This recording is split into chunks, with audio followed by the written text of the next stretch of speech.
Hello, everybody, and welcome to the Night Owl, a show that we do twice a week where we discuss all the latest in pop culture news, TV and movie reviews, gaming news, and just the general conversations of the day.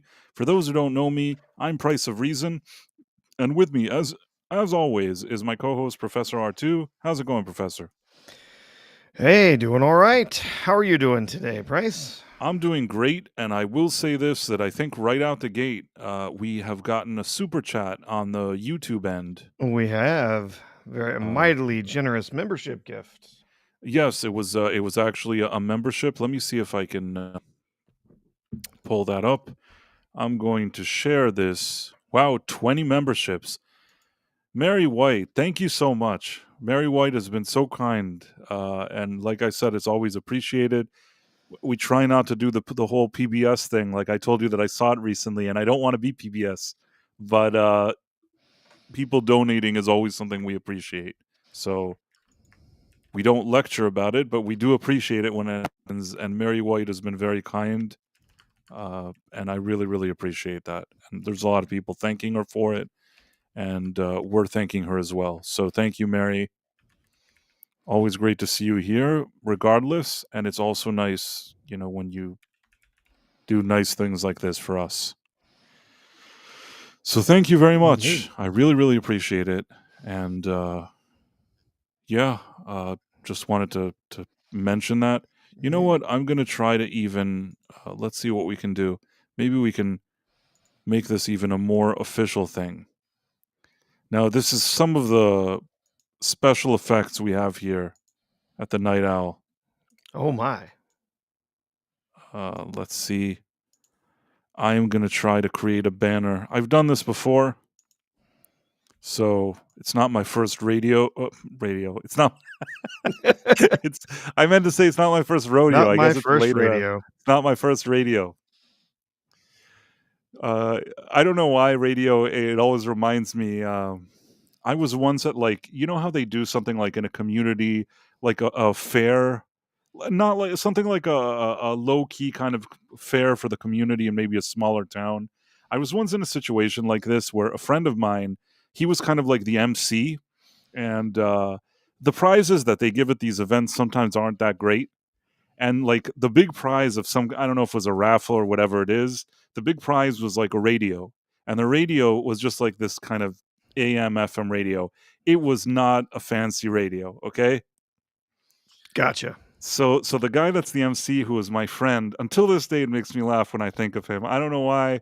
This, like, so many years have passed and I still think about it and it makes me laugh, because he took the microphone and, like, really serious. He was like the most serious, like, MCing of this raffle, and he wanted to kind of build up the prize and present it as a really, really great prize. And there were a bunch of kids that were in this raffle, so some kid won, and the kid won this radio. So he takes a microphone and he explains it to the kid, and he said, "Listen, I want to tell you something.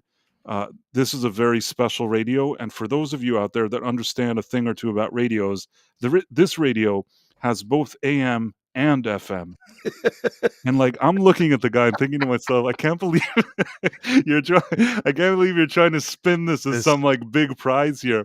But the kid that doesn't even know, like, any better is like, "Yay!" Like, he's so happy, the kid. And I saw the kid with, like, the radio and this MC with his microphone, like, selling this as some great prize. And until this day, it always makes me laugh that it was such a mediocre prize. But the kid didn't know any, like, was none the wiser. You know what I mean? you have no idea how special this is. What you've won here today. Right, exactly. Like it has both AM and FM, but he said it so seriously. I don't even know if people understood. Like I was laughing. I personally thought it was funny. I don't know if other people got it, but these days you probably say it to like young kids. They don't even know what AM and FM is. Amplitude modulation. I mean, they're not even exposed to that because it's all like on their tablets and iPhones and all Yes. this. Like, basically, to them, they probably don't even understand what like the function of a radio is. If you think Mhm. about it. Yes. Yes. That's something cool that still when I was a kid, if you had like a transistor of sorts and it had like AM and FM, you could listen to some music. Oh yeah. Yeah. Oh, yeah. Actually, the thing for me was actually, UHF television because we Yes. we d we did not live in a very populous area. The closest television stations were, an hour away or so, as the crow flies. So, you would get some regular, VHF, the big channels, the big stations. You get some of those, but UHF carried a lot further. And so I could pretty easily get a bunch of UHF stuff. Sometimes, if the weather was right and everything was in the right place, you'd pick up channels, UHF channels from like other states. It was wild.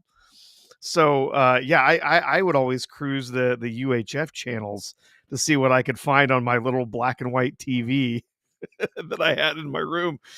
And that's actually where I got my love of like old monster movies and old sci-fi and stuff like that, is because that's what they would fill their time with on these old UHF channels, was always the creature features and stuff like that. So I love the classic sci-fi and monster movies and stuff like that, because that's what I would get to watch on my little black and white TV in my room when I was a kid. I mean, again, this is dating me, or I don't know what it's doing, but when I was a kid, there was initially like a stage where we didn't have cable. So Oh at yeah. that point, you had like what you had was that kind of dial that I think it had like 13 channels or something, and Hmm. you twist the dial, and there was like a lower dial. There, with that lower dial, you could try to play around with some maybe UHF or whatever it is. You could try to find some other random stuff, and when you don't have 50 million channels and streaming services and internet and iPhones or whatever it is, and that's all you have, that's what it is that I would play around with. Like, the TV and the 13 channels and trying to find more stuff and the radio. And I even had like a radio that had capabilities that were more like shortwave. And then I Oh yeah. managed to catch like random things from I don't know where. I loved that stuff. For me, like that was the coolest thing, managing to catch like some kind of radio transmission from somewhere really far away. That to me was like the coolest thing.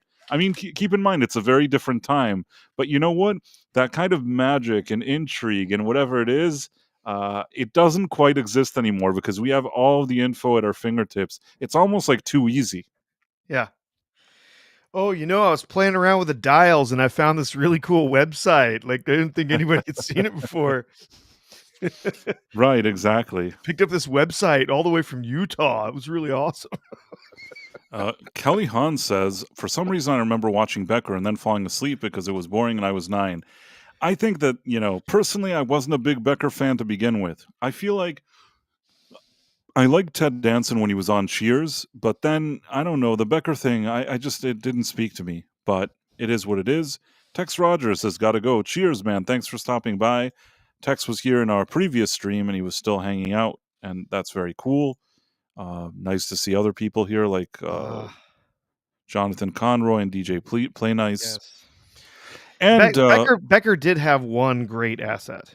Terry Farrell. And then she Terry left. Farrell, yes. That was the best thing it had going for it. I will give you that. But I think that I've always been kind of salty about the fact that she didn't spend her final season in Deep Space Nine because she was going to Becker. Well, that was Rick Berman's fault.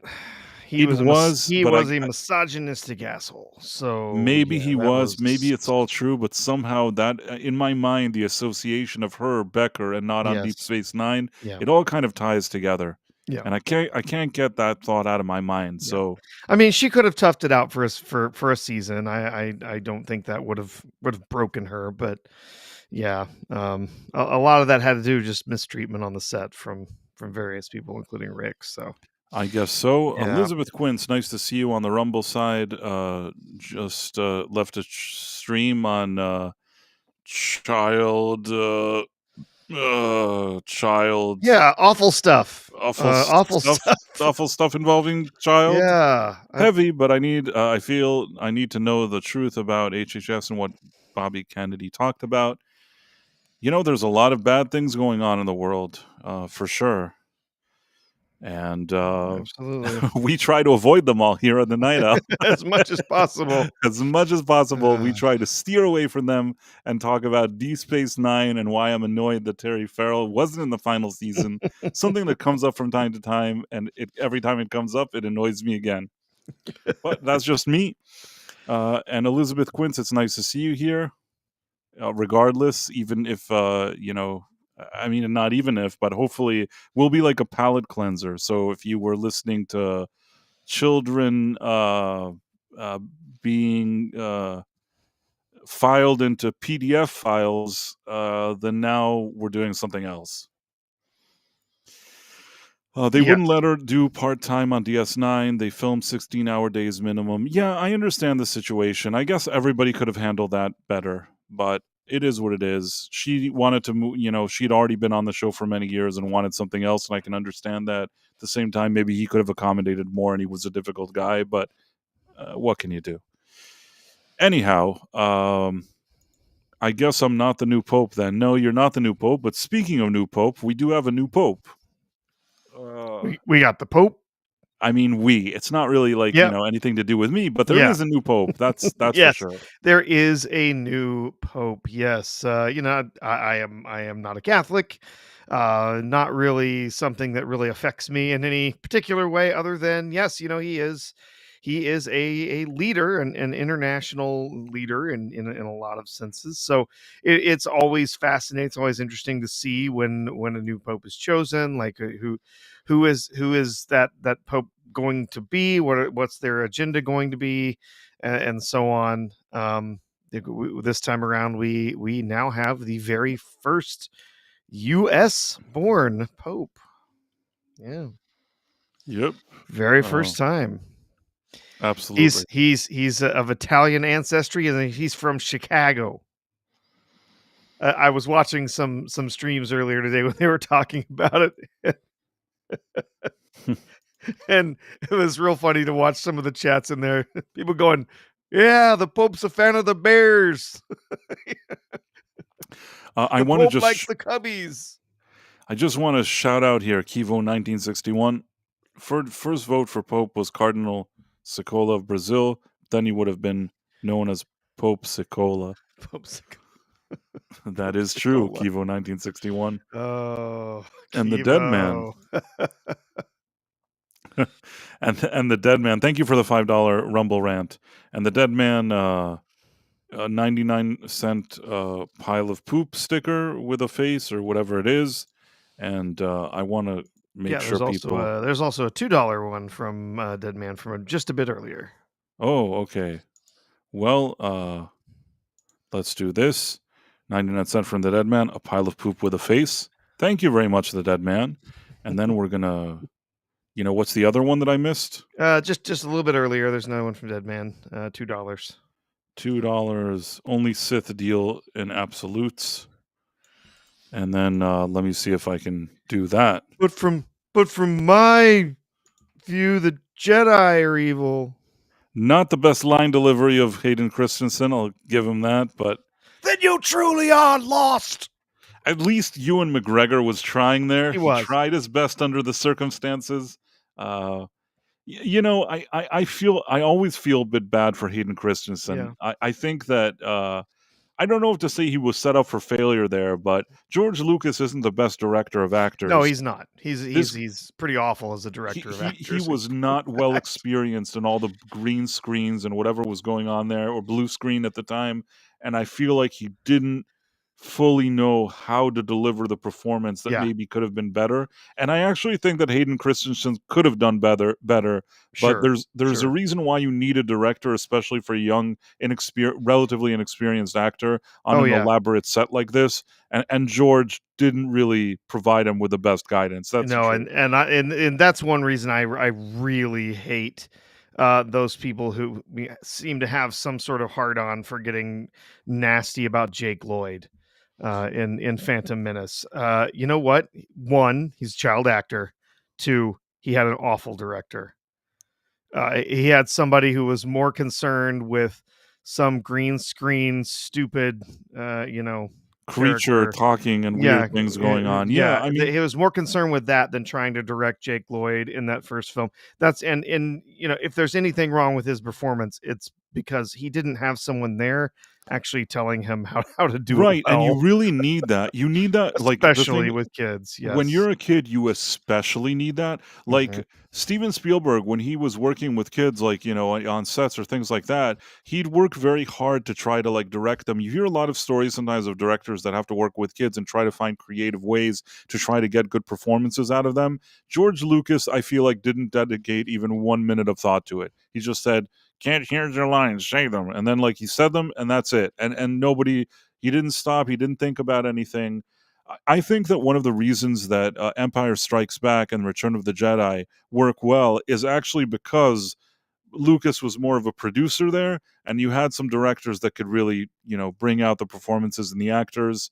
Uh, you had Carrie Fisher helping with some of the dialogue, kind of polishing a bit of the dialogue on those movies, even on set. You had cases like Harrison Ford just saying like, "This line is stupid. I'm just going to do this." All of this stuff was good. It was a more collaborative effort. These are some of the biggest issues with the prequels, that he insisted, George Lucas, that he has to direct them, and that he wouldn't listen to anybody, and he had to do it his own way. And that's why they kind of are the way they are, even though I don't hate them, but they are the way they are. And yeah, Jake Lloyd didn't benefit from the situation, and neither did Hayden Christensen. No. Although I think that Hayden Christensen, especially with the Revenge of the Sith, that I feel like he, with or without Lucas's guidance, at least kind of understood what he needed to do. But yeah, I mean, I don't know. Yeah. You understand what I'm saying. Yeah. Anyhow, so the Dead Man member, 2 months, $2. Only a Sith deals in absolutes. And the poop, of course, emoji, and we got that. And of course, Mary White, 2 months, sent 20 Price of Reason Live gift memberships, which is always greatly appreciated. And yeah, in case you don't know, we're on, our headquarters is Rumble. If you're on Rumble now watching through the app and you haven't signed up for Rumble, you should do that. And at the same time, you should also follow us, because that would be cool. Get notifications, that's cool as well. And if you're on any other platform like YouTube, you should subscribe, because it's a good channel to be subscribed to and like and do all that good stuff. And now that was like my PBS moment, I guess. I don't know. I told you this, that recently I tried to watch PBS and all they do is ask you for money. Oh yeah. Oh yeah. They don't provide anything else. Like, I feel like, what do they even do? Maybe I watch them in an hour that all they do is ask you for money, but it really bothers me. Like, until now, when I think about it, it annoys me that they provide nothing but they want money. At least in the shows that I watched. I'm still thinking of that Andrea Bocelli thing, that I was trying to watch him sing and they didn't even show him sing. Yep. Well. mm. Hey Tim Hayes, how's it going? Nice to see you here. And yeah. So Yeah.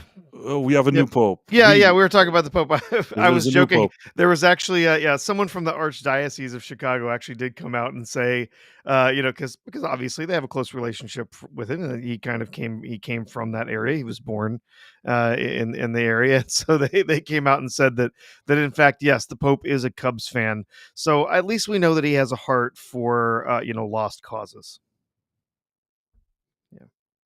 Yeah. I get I see what you're saying. I mean, the one thing that I'll say is that, and again, I'm not an expert and I really don't know much about this stuff, but it seems like this guy is like kind of progressive. Even though on the surface it's nice that there's like an American Pope, and I'm sure, Trump and JD Vance are all very happy on the surface, but this guy is more of a progressive American Pope, and I wonder if down the road that'll be, any kind of uh I don't want to say conflict, but if that will come into play later when we see bickering and stuff, because this guy is more. I don't like throwing around the word woke every second, but he's kind of Yeah. more progressive. This new pope. Well, the previous pope, the previous Pope Francis was in some circles known as the woke Pope, I mean, he kind of and was, I guess. Yeah. so he was kind of known as the woke Pope, and uh, those who are in the know, I have read a little bit about this, and apparently, uh, the new pope, which he chose the moniker of Leo the 14th, which is fascinating. But Leo the 14th, he was brought into the Vatican and served practically as Pope Francis's right hand, handling a whole bunch of reforms and stuff that he was working on within the Vatican and within the Catholic Church. So I would imagine this is more or less a continuation of Pope Francis, in the same types of progressive reforms that Francis was trying to make. Absolutely. Who So who yeah, knows for sure? Obviously, that kind of thing. I don't know, but again, I'm not a Catholic, so it's not particularly close to me. But like I said, as a news story of international interest, it's something worth thinking about. I agree. Adam Gray says, "All I do is ask for money, and what I provide is way worse than nothing." Yeah. I don't know. At least you have like an attitude or something. Those guys are just kind of boring and snoozy and don't offer anything and just want money. But I appreciate, for me, like more important, it's that people are here and hanging out with us. That's like the top thing. Of course, anything that somebody wants to give us is always very, very welcome. But it's not like I'm saying, oh, if you don't give, then we don't like you or that you're not welcome here or anything Yeah. like that. And we don't also say every second, like, do you like Andrea Bocelli? Well, if you donate now, we'll send you a free CD or whatever it is like that they Do do you on that like enjoy PBS. do you enjoy programs such as these? If you would like to see more, please make sure that you take a moment to call this number and donate to PBS so that we can continue delivering great programs such as blah blah The blah. Night Owl. The Night Owl. Yes. Now, for Uh, a limited time, you can get a special DVD of all the highlights of the Night Owl, I, featuring the greatest moments with Price of Reason and Professor R2. Now, all we ask is for a donation of $150, and every month you'll be sent a CD with the best highlights of each month. How does that sound? And then they have like another person that agrees with that other person. He's like, "It's so yes. wonderful. I want to sign up immediately. I'm so impressed." Yes, it is very impressive, Maggie. And it's like that's what their whole thing is like. And I'm Yeah. like, Oh, it's like an infomercial all the way it through. Yeah. is like it is It really actually is. an infomercial. That's Yeah. exactly what it is. They're just sitting there, Yeah. like kissing each other's ass. They're like, Oh, yeah. "It's so great. I love this. Yes, I have to order it right away. I'll get it for my mom. I'll get it for my brother." It's like, guys, sorry, Sean. Shut the fuck up and show me Andrea Bocelli singing. That is what the program said. It said Yep. if I would click on it, I would hear him sing, and that's all I wanted. It's one thing if in the middle they want me to buy a CD and they do like a commercial for like a minute. It was all a commercial, not even one second of him singing. I will never forgive them. I'll never get that time back. Oh yeah. Oh, as I said, having watched a whole bunch of UHF back in the day, not only did I see a lot of monster movies, I saw so many infomercials. Some of those like Ronco infomercials, I could practically quote them to you in my sleep. By the way, So many Tim of them. Hayes said they would ask for $200 and give you a CD as a thank you gift, something like Yes. that. Yeah, a CD that you could buy for like $5, like And online. Uh, Elizabeth Quince, yeah. Wait, what? I subscribed for the Night Owl CD. Oh You my. definitely now I have to create that. I actually have to create this, and Yeah. we have to Be do like, like the whole thing. By the way, back in the day when there were infomercials, did you ever watch something called Amazing Discoveries? probably, yeah. This was like always annoying to me. I vaguely remember maybe it was a different set of guys each time. There was one guy who was like kind of like a geek with like glasses and like this knitted sweater. So he would come along and he'd be the host of something called Amazing Discoveries. Now, Yeah. part of the ploy here is he is like, he doesn't even know what he's going to do in this show. Some person came to like demonstrate a product for him. He quote unquote has never seen this product before. He doesn't know anything about it, which is absolute nonsense. You know that they're all in on this, right? Oh yeah, yeah. The So guy's name was Mike Levy, by the way. That right, was there the was guy. a guy like that. Now, I think that sometimes, at least, there would be like a British guy with a bow tie that would come and like demonstrate products for him. And this is the part that always blew me away. That the guy is like, that Mike Levy guy is like, I'm so impressed, I can't believe it. Or first he'd be like skeptical. He's like, no, I don't know, but it probably can't. Somebody would bring like, you know, a grill. It probably can't grill chicken, can it? And then like the guy is like, hey, of course it can. Look how I grilled the chicken. And then he'd go, wow, I'm so impressed. And like he'd say that each time. And I'm like, this is like the worst acting ever. It is so awful. And yet they show this crap all day and all night, and people probably would buy it all the time and didn't realize what a ploy it was. Yep. Tim Hayes, you're always annoyed by something, dude. What can I do, man? I'm not annoyed by you. So if that makes you feel better, I'm happy that you're here. What can I do that people like to annoy me? If you would have seen Amazing Discoveries, you would have known what I'm talking about. And then, but wait, there's more. And yeah, actually, what would happen is that like between them showing the thing, there would also be the proper commercial. Like they'd fade out, and then they're like, the product that you were just looking at. I mean, they do like a proper commercial for it with a 1-800 number, and then they're always like, but wait. If you're one of the 50 callers, you're gonna get one installment dropped from it. So it's only 3 installments of $59.99. And basically the whole thing was probably worth $5. Yeah. but they do all that stuff. I wish I want to see if I can find Amazing Discoveries. You tell them about the new Pope or Yeah. something in Yeah. the meantime. $59.99 for that seems like too much. We're gonna have to sweeten this deal a little bit, Bryce. What else can we throw in for our customers? Right, exactly. Well, if you order Discoveries. now, I'll throw in a set of Ginsu knives. Yours at no extra cost. Yeah. Oh gosh. Yeah. Those were so great. I'm going to go back. There's something that from the chat earlier I did not get to mention. Mur Rockstro's calling me out. He wants to know, is Snow White on Disney Plus yet? Well, let's find out. I don't think that it is. I had said Snow White was going to be on there the first week of May. I don't believe it is on.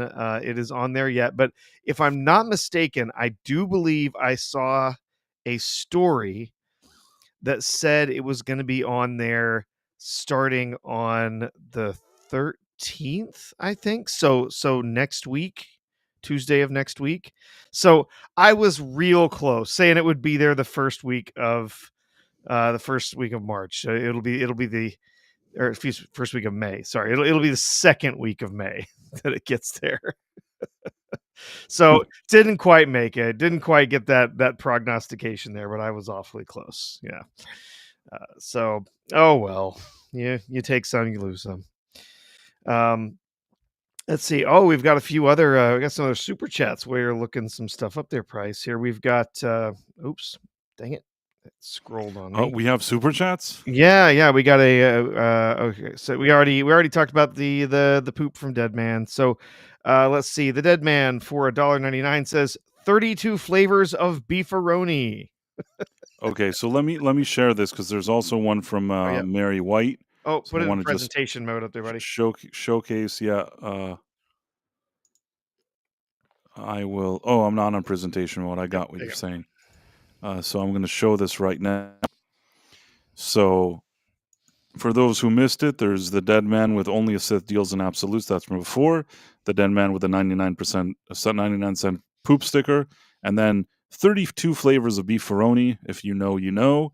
And then Mary White. I expect my Price of Reason tote bag in the mail. I should really do that. We need like a proper infomercial. Uh, I'm trying to find one with that guy with the sweater and the British guy. go. Oh yeah, the Those sweater. those were the ones that were like the most like dumb, and I feel like they have one like in bad quality, but I don't see. I want the guy and those two guys together, but we'll see what happens.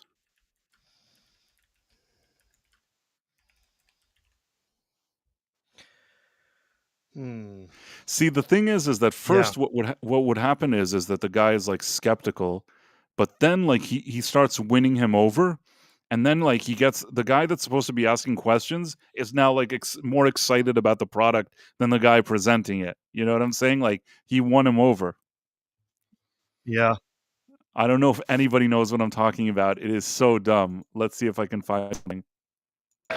You know, gardening is America's favorite pastime, and it's easy to understand why. I mean, wouldn't it be great to serve fresh veggies at dinner time that you grew in your own garden? Wouldn't that be great? But hey, I mean, you got to have a special knack to get into gardening. You have to have a green thumb, don't you? Well, I thought so too, but with today's amazing discovery called the Genesis Plant Care System, they tell me that anyone can get involved in gardening and have amazing results. Are you ready for this? Now, here to teach us I all love that about there's the gardening is audience. someone that's He's, no like, stranger to the paid garden. In fact, he's shills. the inventor of Square Foot Gardening and the star of a national television program and the author of a bestseller book. But here at Amazing Discoveries, well, we call him our gardening guru. Let's welcome Mel Bartholomew. Welcome, Mel. This is the most Mel, you're bogus different, program Mel. ever. I'm ready. Whoa, wait a I minute. want to grow those big tomatoes. All I'm right. ready. Let's go. Take off those silly gloves. Come on over What's here. my gloves? Do you remember these? I think it's a Oh no, yeah, I do. Yeah, I found one with the British guy. You were talking did? about. I want to Yeah. see the British guy. The British guy was the best. Here's the La Snack is the name of this this thing that they're making here. Just look at all that. Just look at all that. Isn't all it beautiful? beautiful snack. Yeah. No deep frying. No deep frying. A healthy No quesadilla. fat. Healthy. This And is a Mike, great little Mike, machine. look at this. Look at this. Look how quickly and Oh, easily blueberry they muffins. It's a sandwich look press. at those. That's what it Grand is. muffin. Look at that. A Wait a grand minute. muffin. Wait till you see the blueberries. Look at Oh, the the blueberries blueberries. in there as well. Oh, Do you want to taste this? Maybe Yeah. Hi. And have you noticed? Not only are they beautifully cooked. I love look the at those shapes. Beautiful shapes. This is great. Far nicer than How do you- those cylindrical The cupcakes. host had the best wardrobe. Clean this up now. That's the Carry on. sweaters. We've got Always other the things to sweaters. talk about. We've got other things to talk Clean about. up. Show us how to clean it up. Okay, clean. So, oh yes, Right, I I mean, remember seeing so many of those. Yeah, I- there was there- you spray this on your couch and it's gonna make it fire retardant. Then the next one is we're gonna have some thing that you could sandwich press like you're showing there. And the next one is some sort of toaster oven, right? so many useless products that they would just although sometimes as a kid some of them would impress me. There was one product that impressed me. It's probably like the dumbest product out of all of them, that basically it was this little plastic thing that you can make little sandwiches with. Like, it's a little circle, and then you go and you cut out little pieces of I don't really know how to explain it, but you make Yeah. little sandwiches. That was the only thing that I was impressed with ever. I That's probably totally I have one of those. You do? Do you know what I'm talking about? It's It's like a cookie cutter, but you press like you make your sandwich, you put the stuff in the middle, and it's really for kids. Kids like it because you press it down in there and it sort of seals a little circular sandwich and it cuts the bread Yes. off. and then you Or take like cuts a the toothpick. crust off, right? And so you can make little You can make a little little round sandwich. You could sandwiches. also put it on a toothpick of sorts, and then you can create hors d'oeuvres that are little sandwiches. And you were talking about kids liking it. As a kid, that's what I liked. Out of all these weird commercials, the guy making the little sandwiches, that's what I wanted. Like, I would have bought that stupid product with the sandwiches. The guy with the British guy Yeah. with the bow tie and the weirdo with the sweater, they totally won me over with those little Yeah. sandwich Yeah. makers. You know why we bought one of those is because my kids like this. You can buy the little frozen sandwiches, like peanut butter and jelly sandwiches at the store. My kids love those. And I'm like, okay, those things cost like $1 a piece. I can make you the same thing out of 2 pieces of bread and some peanut butter and jelly for like 10 cents a piece. Really? Like, this is ridiculous. Absolutely. And yeah, so And we got another basically, super chat here oh, where is it? from Rockstro. Ooh, wow, Marrockstro, thank you. Let me share this. This is a very, very important super chat. I'm going to share it right now. Can you see it? Yes. Wow, I'm very impressed. Murakstra, Professor R2, May 13th is close enough. I said it if it hit Disney Plus on May 1st. I donated $20 super chat. So here it is. Professor R2 is the great prognosticator exclusively here on the Night Owl. He is our resident guru of Disney Plus streaming and gardening. Sure. Oh, gardening. Oh no, no. Oh, I he's our leave. local gardening guru. Oh, I leave. I leave the gardening to my wife. I have a black thumb. You know what else? I don't know if you remember this. This is like a hazy, like a very strange memory. There was once something, I kid you not, if I could ever find this commercial, I probably will never find it. Back in the day, this is something like a few decades ago, where instead of getting a hair transplant, okay, you buy this product and like it's like this little cotton things that you stick on. You Oh, stick I don't remember that. I remember the spray. the spray. There was Ye- something that you put these little, like, it looks like cotton that you stick to your head. And Oh, like the fact that there was a commercial and everybody with a straight face was trying to tell you, that's a real product. I only regret that I don't have a copy of that commercial because that commercial was hysterical. yeah, So, Ron Popeil. They had it was called GLH. It was called GLH, stood for great looking hair. And it was it was spray on hair. It's literally just a non-toxic spray paint that you would fill in your bald spot with. Oh they god. had Yeah. that. They had that, but there are other Yeah, this things. I don't know about the other one. Yeah. I'm telling you that like I can't even explain to you how bad it looked. It looked so bad.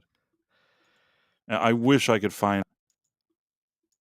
Yeah. Yeah. Here I shared the the GLH. Okay, well, let's see. You shared it. Let me see what it is. Okay, Like in the TV commercial. let's look at it. Okay, let me put this on. You're about 3 inches away from the scalp, aren't you? It's spray paint for your head. And later on in the show, I'm going to wash it out right in front of you so you can see how it looks after we use the hair cleanser, okay? We're going to let that dry. I'm going to use my finishing shield here. Okay. I don't remember the one where you would put The like thing that cotton you balls on stick, your like head. the thing that looks like cotton that you're sticking on your head, it blows this one away, like with how ridiculous it looks. This is like this at least this whatever this guy is doing. A lot of times on movie sets and like on TV sets, they would do something like this They guy's would, doing. yeah. Like the guy on Two and a Half Men, the guy that plays Alan, John Cryer, he was really balding in those later seasons, and they would do a lot of kind of trickery with these kind of spray paints and whatever it is. And yeah, I mean that's fine, but I'm saying that like those commercials that I'm talking about is something I wish some would have. Let's see, maybe this is it. Maybe so hopeful.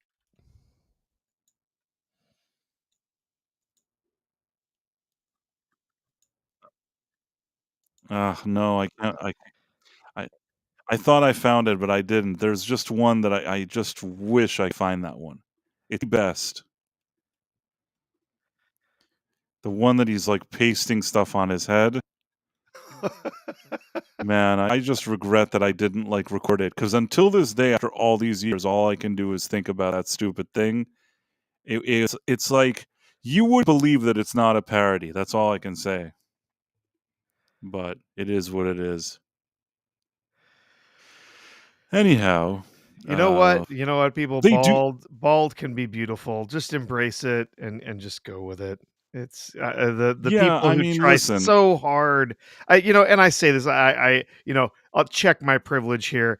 I have genetics on both sides of my family. My grandfathers both had their hair into their 90s, so I'm not too worried about losing my hair. But it's like I see some guys, and I'm like, just shave it, man. Just go bald and bold. because you're like trying to fake it looks terrible. It's fine. Well, the thing is that I think that, genetically with my hair, I haven't been as fortunate as like the way things are in your family, That's all and right. I tend to agree with you. At some point, like, listen, there are ways maybe to these days with transplants that Sure. maybe stuff can be done, but unless you're willing to spend a lot of money on that and doing like it And get it done repeatedly over and right. over, Yeah. like, and it also usually isn't just one time. You have to do it, then you have to do it like again, and then you have to do it again. Yep. And yeah, I mean, if you have like a lot of money to get the best doctors that'll do it, and then like you want to, do it a number of times, maybe there's something you could do at the end, but it's not simple. And a lot of times it doesn't actually come out looking that great. What they do in Hollywood actually is, I think that a lot of them don't actually get hair transplants. I think that they have like, back in the day, we called them toupees and stuff like that. But actually, these days, it, they're a lot better at making those, if you know what I mean. Oh yeah, no, yeah. I've seen some wildly impressive hair pieces, weaves, all sorts of different stuff. Depending on what kind of replacement you need, and for someone working in Hollywood, obviously, that's a little bit different, right? I, But I mean, the thing is that like, I'm not trying to throw anybody under the bus. This is all like hearsay and rumors. But if you want hearsay and rumors, I've heard over the years that like Ben Affleck, maybe one of the people that's using a type of setup like that. And the thing is, if you're super rich, you could go to a salon every week that they'll like, manage to fix everything up in a way that like will look fantastic. sure, And even if it's like not even your hair, they can make it look great. And if you have the money to keep going, or you don't even need to go, you can have somebody come to your home and do all this stuff. You could definitely do that. A lot of Hollywood stars do that. So one thing I've heard over the years, Ben Affleck, I don't know if it's true, just saying what I heard. The other person I heard is like Ryan Reynolds. Again, don't know. I'm not trying to throw him under the bus. I have no idea. But I'm saying these are names that over the years I've heard that like, uh, you know, because the thing with transplants is that if you have like mild thinning and stuff, it's easier maybe to get like a transplant. But if like a lot of it is gone, it may not be like a full head of hair. Like you'll get some what's called plugs or whatever it is, but it won't be like this kind of full head of hair. yep, So, I don't know how we ended up on this topic. I'm sure nobody cares. We're talking about like infomercials, like weird things, but that is true. What I said is true. Uh, I'm waiting for the story with Lauren Chen and what happened to her. That wasn't Lauren. That wasn't Lauren Chen. I don't really know much about. I don't know much about Lauren Chen. I don't even know what to say about her. I don't really know much about her. I don't watch her stuff. I don't really know. I have no opinion of her one way or another. Jeanette, so how did we get to hair? I'm not quite sure how we got there. But bonjour, Jeanette. Tu es formidable. Formidable. Hopefully I said that correctly. yep. At this point, you should just shave it off. Yes, I mean, if you're just a regular person, sometimes it's better than, to do that. I guess if you want to be in movies and you want to have this flashy hair all the time, then you have the money to continue to do that. That's fine too. Or in some cases, maybe you could get a transplant that actually does whatever it's supposed to do. It's kind of strange, though, that with all the inventions and all the kind of medical advancements, they still haven't figured that one out. Yeah, yeah. Just it's genetics, man. Sometimes it's just you can't. It's nothing you could do to fight it. Like they But figured out so many things, I so many know, I things that know. they figured out, and somehow that one they haven't been able to pull it off. But it is what it is, and yeah, super chats, great stuff. All the people that left super chats here, thank you again to the Dead Man, to Mary White, of course, for her generous memberships and super chat, and for Murr Rockstar for his very kind super chat of $20. And yeah, Very I kind. guess we were talking about the Pope. There's a new Pope. We mentioned The that kind Pope, of and then infomercials, and then hair transplants, and only on the it Night all Owl. makes sense. It all It makes all sense. follows. If you follow what we do here on the Night Owl, you will understand how we got from the Pope to infomercials about hair from the 90s. It will all make sense. And what Ben Affleck may or may not have done with his hair. It's all connected.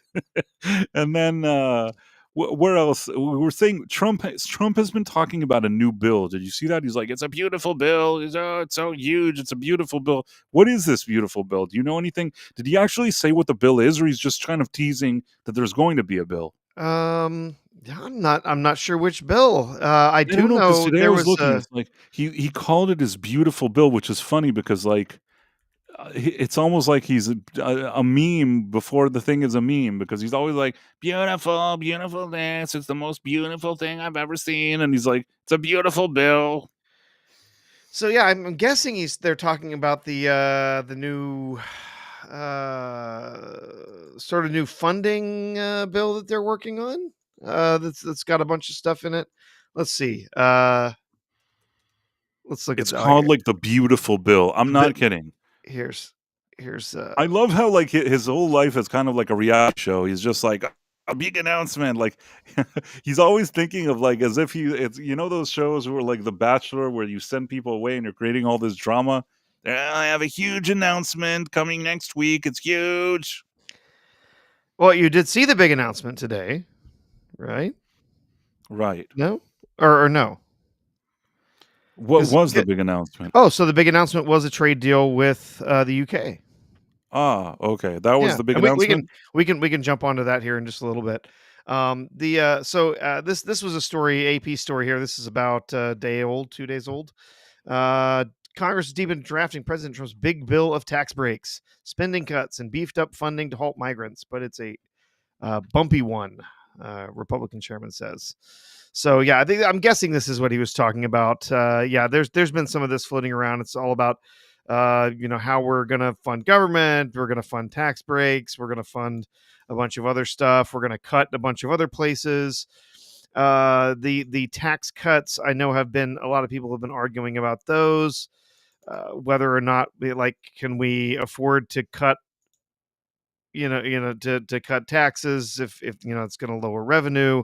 If we're cutting spending but we're also cutting revenue, we're kind of in the same place, right? And I agree, right? if we're going to cut too many taxes, there's not other places we're going to make that up, then yeah, it's going to leave us in the same place. We're still going to be in a deficit as far as the balance between what we're bringing in and what we're spending, no matter how much we cut out of the actual spending. Yeah, I know there's been a bunch of stuff they talked about with regards to Medicaid and food stamps as well. I think that's listed in here. A lot of what they're wanting to do is ensure that there's some kind of work requirement in a bunch of the states, and people are very angry about this. As far as the food stamps are concerned, as far as other welfare stuff is, there's a bunch of states where there's no work requirement anymore. They've left it up to the states whether they maintain the work requirement or not, and a bunch of states have said no. You don't have to show proof that you're trying to get a job. You don't have to show proof that you're working, whatever, to maintain the welfare. Like, you can just sit around and just draw it forever. And that has upset a lot of people. That was one of the changes that was made back in the Clinton years, was pushing work requirements on welfare, and it worked really well. Clinton used to push a lot of things. Yes, he did. He yeah, including, well, okay, I'm not going there. Including cigars. Including cigars. He used to push a lot of cigars. What how do we get here again? What were you talking about? No, just saying that. Yeah, we were just thinking of, some of the stuff that's in this big bill. Yeah, he's very excited about the big bill, right? That's going to have all these things in it, and they have made some progress with it, but of course, apparently, uh, it says also some 11 committees in the House are compiling their bills. So they're basically, instead of passing this little bill or that little bill or whatever, they're just trying to put together this one gigantic thing that they want to push through. But now that means it's going to end up in a whole bunch of different committees, a whole bunch of stuff, and there's going to be a whole bunch of special interests that are going to try and get their jazz in there and whatnot. So yeah, I mean, it's gonna take a little while for them to work all the way through all of that. But yes, Trump is very excited about this new bill, uh, and well, I don't know. I guess we'll see. So far, not much of anything has gotten through Congress. Although I did see that they have made some headway. Did you hear they have made some headway in getting the daylight savings time shut down? They have? Yes. Yeah. That's like your dream. Oh, well, I mean, it's kind of going to depend on what they decide to do. Right now, a lot of people are pushing for daylight savings time to be made permanent rather than standard time. That's amusingly enough, it's been pushed by a bunch of lobbyists for golf courses. Because if standard time were to become, the standard all year round, then during the winter there would be a lot less light in the evenings. In fact, it would get dark fairly early in the evenings. And so they're concerned. They're saying, oh, it's going to be bad for people's health because they're not going to go outside and do outside activity. First of all, there's not that many people in a lot of states doing outside activities during the winter anyway. Maybe in some states, but not a lot. But also that's going to mean that for kids getting on the bus stop in the morning during the winter, they're going to have a solid 90 to 100 days. They're going to be getting to school. They're going to be starting school in the morning in the dark. The sun will not have even risen by the time they start school, much less those kids that have to, ride a bus half an hour, 40 minutes before they start the school day. So, personally, with school age kids, I would much rather we have the standard time. Just keep that all year round. Yes, it's going to mean it's going to get dark in the evenings, whatever, but at least, we won't have kids having to get on the bus in pitch black hours before sunrise, for a good chunk of their school year. But we'll see what happens. But yeah, I do believe it got out of the Senate. So now I think there was a bill from the House that went through, and then that one made it out of the Senate. And so now there's got to be reconciliation between the two before it comes back up for a second vote in both. You know what I think? chambers. I think everybody should have the same hour everywhere. How nice would that be? That would make things so simple. If like it would make it weird for some people because they'd be like, their nighttime would be day and vice versa. But in theory, it would be cool. So I'm looking now, and it says that Trump called some bill that he wants to tax rich people or something, and he called it one big beautiful bill. That's the thing that I was talking about. He's like, yeah, and that's what he's talking about. It's that one with the tax cuts. Yeah. Okay, so what were you talking about? Yeah, I don't want to interrupt then. No, I was just mentioning that other bill, that seems like it did get through with where now there's going to have to be reconciliation between the two different bills, from the House and from the Senate, and then it'll have to go back up for another vote. But the big announcement that he was teasing was like an agreement with Britain. Yes, that's what you're saying. So was an agreement with the UK? Yeah. So let me see if I can find something. UK trade deal.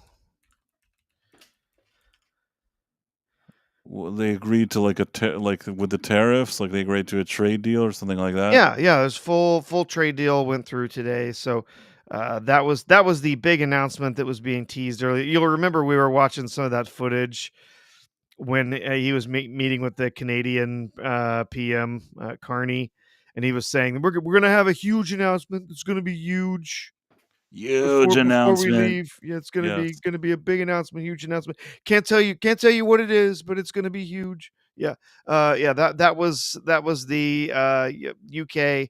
Uh, but yeah, so they had a variety of changes that were made, deals that were made between them. So there's gonna remain a 10% tariff. I think that's on both sides. Which, you know what, that's fine. You know what, if countries want to have a small tariff that helps encourage the purchase of things from inside the country, helps make, goods from inside your own country more competitive.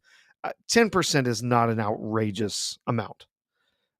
But this is the first of, I think, probably many trade deals that we're going to be hearing about going forward in the next few years. So yeah, Trump's 10% tariffs stay in place, and suggested even higher import taxes will be charged on other countries trying to reach deals with the U.S. I don't think that's what he was trying to say. But yeah, the 10% tariff rate, yeah, that is, that's a low number, Trump said. And honestly, I think a 10% number is not outrageous. Uh, they went through and talked about, stuff like steel, being able to open up the UK market to meat processed here in America, American beef, American chicken, other stuff like that. Uh, Opening up the market for cars back and forth. And then he was asked, we haven't really talked about it, but Trump was mentioning now charging 100% tariff on movies made overseas. And so somebody asked him about this whole thing with the with the tariffs on movies. And of course, since they were there with the UK, they were he was talking and he said, "Oh well, I think it's going to be okay. I think we're going to work something out. James Bond is going to be fine." And then he throws out, he's like, "I was good friends with Sean Connery." He's like, "Yeah, I was good friends with Sean Connery." So, James Bond is. I think James Bond is going to be okay with the tariffs or whatever. Like they're they're going to work something out with the UK for the the movie tariffs or something. I don't know, but it was such a strange thing to just diversion. Oh, Sean Connery was a friend of mine. Okay, great. Good for you. But yeah, James Bond is going to be fine. So yeah, UK officials say Trump's auto tariffs will go from 27.5 to 10% on a quota of 100,000 vehicles. Import taxes on steel and aluminum will go from 25% to zero. So all of that's good news, right? All of that. That's I think exactly what Trump's idea has been the whole time.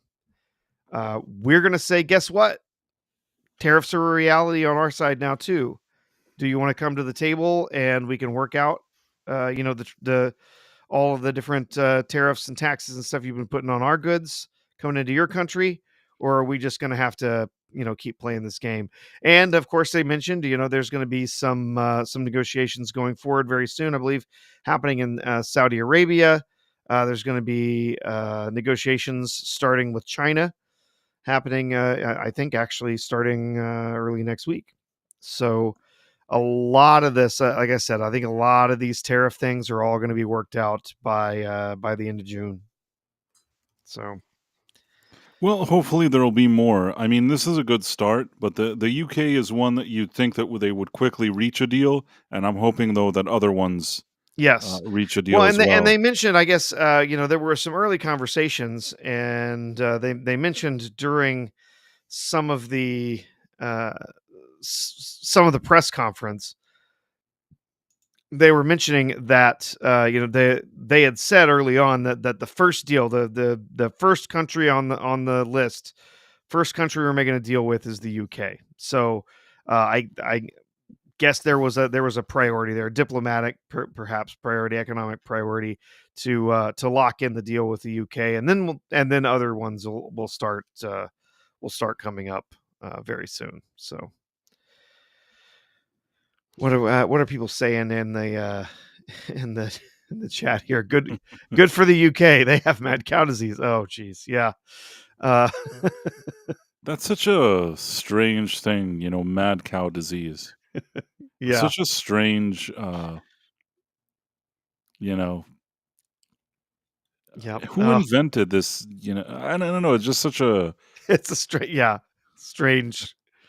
It's like thing. they could have called it many Wasn't that- things, but somehow mad It- cow disease is Did strange. not it was William Shatner's character on what was the show where he was a lawyer? I can't remember the name of it right now. His Boston Legal. Boston Legal, yes, where he is Denny Crane, where his character had mad cow disease. Yes. I don't know. Are we? Do we get mad cow disease as a person, or the cow got the mad cow? You can't. Well, it's mostly cows, but you can apparently. But you can as a person get it as well from eating tainted meat. I see. It's kind of a bummer. But yeah, I think that's mad cow is a prion disease which smells like a bioweapon. It is strange. Yeah, a rare and fatal brain disorder linked to consuming beef from cattle infected with bovine spongiform encephalopathy. Great word. Absolutely.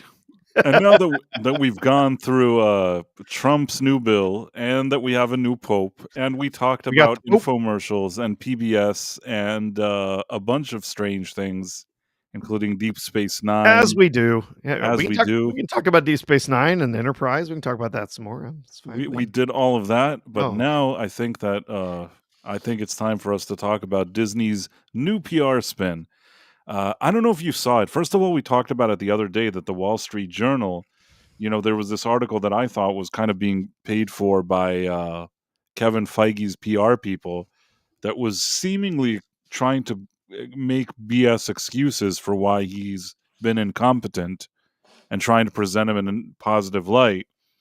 Now there was something else that Bob Iger is starting with this new spin that finally with like Thunderbolts, they've learned their lesson about like making quality movies. It's like, dude, the Thunderbolts at best was like less offensive than maybe and less annoying than like a lot of your recent pictures. But that's not really the business model you should be going for. You should be going for much more than that. Basically, when you make a movie that's sort of like mediocre, that and your lower tier movies, that should be like Thunderbolts. But that's not the model for success. You know what I'm saying? Oh yeah. I'm trying to find this. I don't know if you saw this today, that he was like starting to sell all this bullshit to people. Sorry, Sean. Here. This is it. This is let's see. I love how they keep trying to craft all these stupid narratives. They try to craft narratives in the press than actually crafting narratives in their movies, which is what they should be focusing on. So in this thing, it's like Bob Iger says Thunderbolts is first and best example of Marvel's new movie strategy. We lost a little focus by making too much. The same stupid bullshit that he did with Star Wars. Oh, we overextended ourselves with the movies, so we have to take a step back with the movies. No, you made crappy movies. You made them, for lack of a better word, woke and annoying, and you annoyed everybody, and you took a dump on all your fans, and that's why they didn't like your movies. And then the same thing, fatigue, we lost focus, we have to like make it less Star Wars, and then he's suddenly on streaming on Disney Plus wanted Star Wars every second. He's not even consistent with his stupid crap. It's like, yeah. and I don't even know why ridiculous. he's doing like a victory lap now. This is not a victory. They spent a lot of money on Thunderbolts. They haven't made it back, and I don't think they will. Oh no, not at all. They're not going to make it all back. We'll have to wait and see what the drop off is the second week, but I am not convinced by the people who are trying to tell us that this movie's been really well received by general audiences. I don't see it. I think that yes, the people who've seen it are reviewing it okay, but I think that there's a lot of the audience that just does not care. They don't. They're not going to go see it whether it got good reviews or not. They're I, just done with the MCU. they're done. And the other thing is that at best he could say that this won't lose as much money as the Marvels did or as much as Brave New World lost, but it's still going to lose money. It's just those had so many reshoots and cost like such ridiculous numbers that this one is going to lose less money. That's his big win. Let's see now the variety, this whole spin that he's doing. I don't know why this annoys me. It's like they refuse to admit the truth. Like no matter what, they're not going to admit it, and they're always trying to come up with some stupid spin. Disney CEO Bob Iger has admitted the company's film slate has struggled in post-pandemic times by focusing too much on quantity and not enough quality. That is not the reason. I mean, obviously, did they dilute it and maybe create too much? It's partially true, but the thing is that none of the quality was good. Most of it wasn't good because of all the kind of aggressive politics they were trying to put in there and ideologies and all that stuff. Sometimes I think if you create movies that are kind of mediocre, but still, have an element of fun in them that are true to the brand and to the source material, I still think that people you'd have more people still interested in what you're offering. I think that they alienated people, and that is the biggest reason why this thing very quickly declined the way it did. Mm-hmm. So this is all just nonsense. The Marvel Cinematic Universe in particular hasn't restored its luster since the epic accumulation of 2019's Avengers Endgame. Fine, that's true. There have been hits since COVID, like Deadpool and Wolverine, Spider-Man No Way Home, and Doctor Strange in the Multiverse of Madness. More spin. Deadpool and Wolverine was based on the Fox Marvel era. It was creatively driven by Ryan Reynolds, had Wolverine, so it had the member berries and the team up that people have always wanted to see from comics and things like that. So it had a lot of things working for it. But that was a very unique set of circumstances. Oh yeah, to Deadpool and Wolverine. That was not that was an MCU movie in name only. Pretty much. It had almost nothing in common with anything else that's been made in the MCU. And Spider-Man No Way Home was also like a hybrid of taking things from the Sony Spider-Verse, from Tobey Maguire, Andrew Garfield. You're taking multiple generations, throwing them into one thing with a very popular character, really giving the audience what the audience wants. And really, it's a lot of member berries. It's a lot of nostalgia. But you know what? It did what it did, and I'm not surprised it did well. I also went to the theater, and I recognize it's not a perfect movie, but I did enjoy it when I saw it in the theater. Same with Deadpool and Wolverine. It's not the best even Deadpool movie or Wolverine movie, but it somehow it had enough fun moments in it, and I didn't suffer. Now, with all that being said, those two were not really full Disney productions, or somewhat. Like Deadpool and Wolverine was like Fox leftovers. Spider-Man No Way Home co-production with Sony. Doctor Strange in the Multiverse of Madness is the only one that was like a Marvel movie, but again, it only did well because in Spider-Man you saw Doctor Strange. And Doctor Strange in the Multiverse of Madness, people assumed that this would be like a natural sequel to Spider-Man No Way Home. And then when they saw it, only then they learned that it was crap. You know what I'm saying? Mm-hmm. Not to mention that they brought the director of the original Spider-Man with Tobey Maguire to direct that movie, creating more of this feeling that it's somehow all tied together, never explaining that they ruined Sam Raimi's movie, that they made him film 80% of his movie again, that throughout making this movie, he at some point didn't even know what he was filming or what the movie was even going to be. And at the end, it was a piece of crap. Doctor Strange in the Multiverse of Madness, it made money, but it's a con. It really... It was like one of those things, just like Captain Marvel, you sandwich them between Avengers Endgame and Infinity Wars. Even then, the numbers are odd, but at least people went to see it. it's one of those situations. It didn't deserve the money that it made, and I don't think anybody thinks that it's a great movie. But success has been wildly inconsistent, as tentpoles like Ant-Man and the Wasp, Quantumania, The Marvels, and Captain America: Brave New World were among Disney's first comic book franchise installments to lose money since the MCU brought superhero movies in vogue. Okay, The Marvels and Captain America: Brave New World reshot a million times, crappy, terrible movies that cost them about $500 million that they didn't even admit that they spent so much money on. They'll never make that money back. They're a bunch of idiots. It has nothing to do with audiences, and it has nothing to do with them extending themselves. It's just that they're jerk-offs, and they made shitty movies, and they wanted to push a bunch of propaganda in there. And in those two movies, they at least tried to correct it, but it was too late. And Ant-Man and the Wasp: Quantumania did have their stupid propaganda in there. It's not the only reason why the movie didn't do well. It felt like a very green screenish movie to me. Do you remember Ant-Man and the Wasp? Oh, Ant-Man and the Wasp. Yeah, I didn't hate Ant-Man and the Wasp, but it was a real... No, this is the Quantumania one. It's not Quantumania. Yeah, no, Quantumania was awful. Yeah. Okay. No. Ant-Man and the Wasp was pretty bad, but that one maybe you could let it slide somehow. Quantumania was a piece of crap, and Quantumania was a disaster from the very movie was start. A disaster. Another one that they spent hundreds of millions of dollars on for no reason whatsoever. Yeah. Oh, yeah. Remember in the last movie, where we find out that the Hank Pym has been spending the last 40 years of his life trying to figure out how to get in touch with his wife. Oh, yeah, his granddaughter figured it out in her spare time.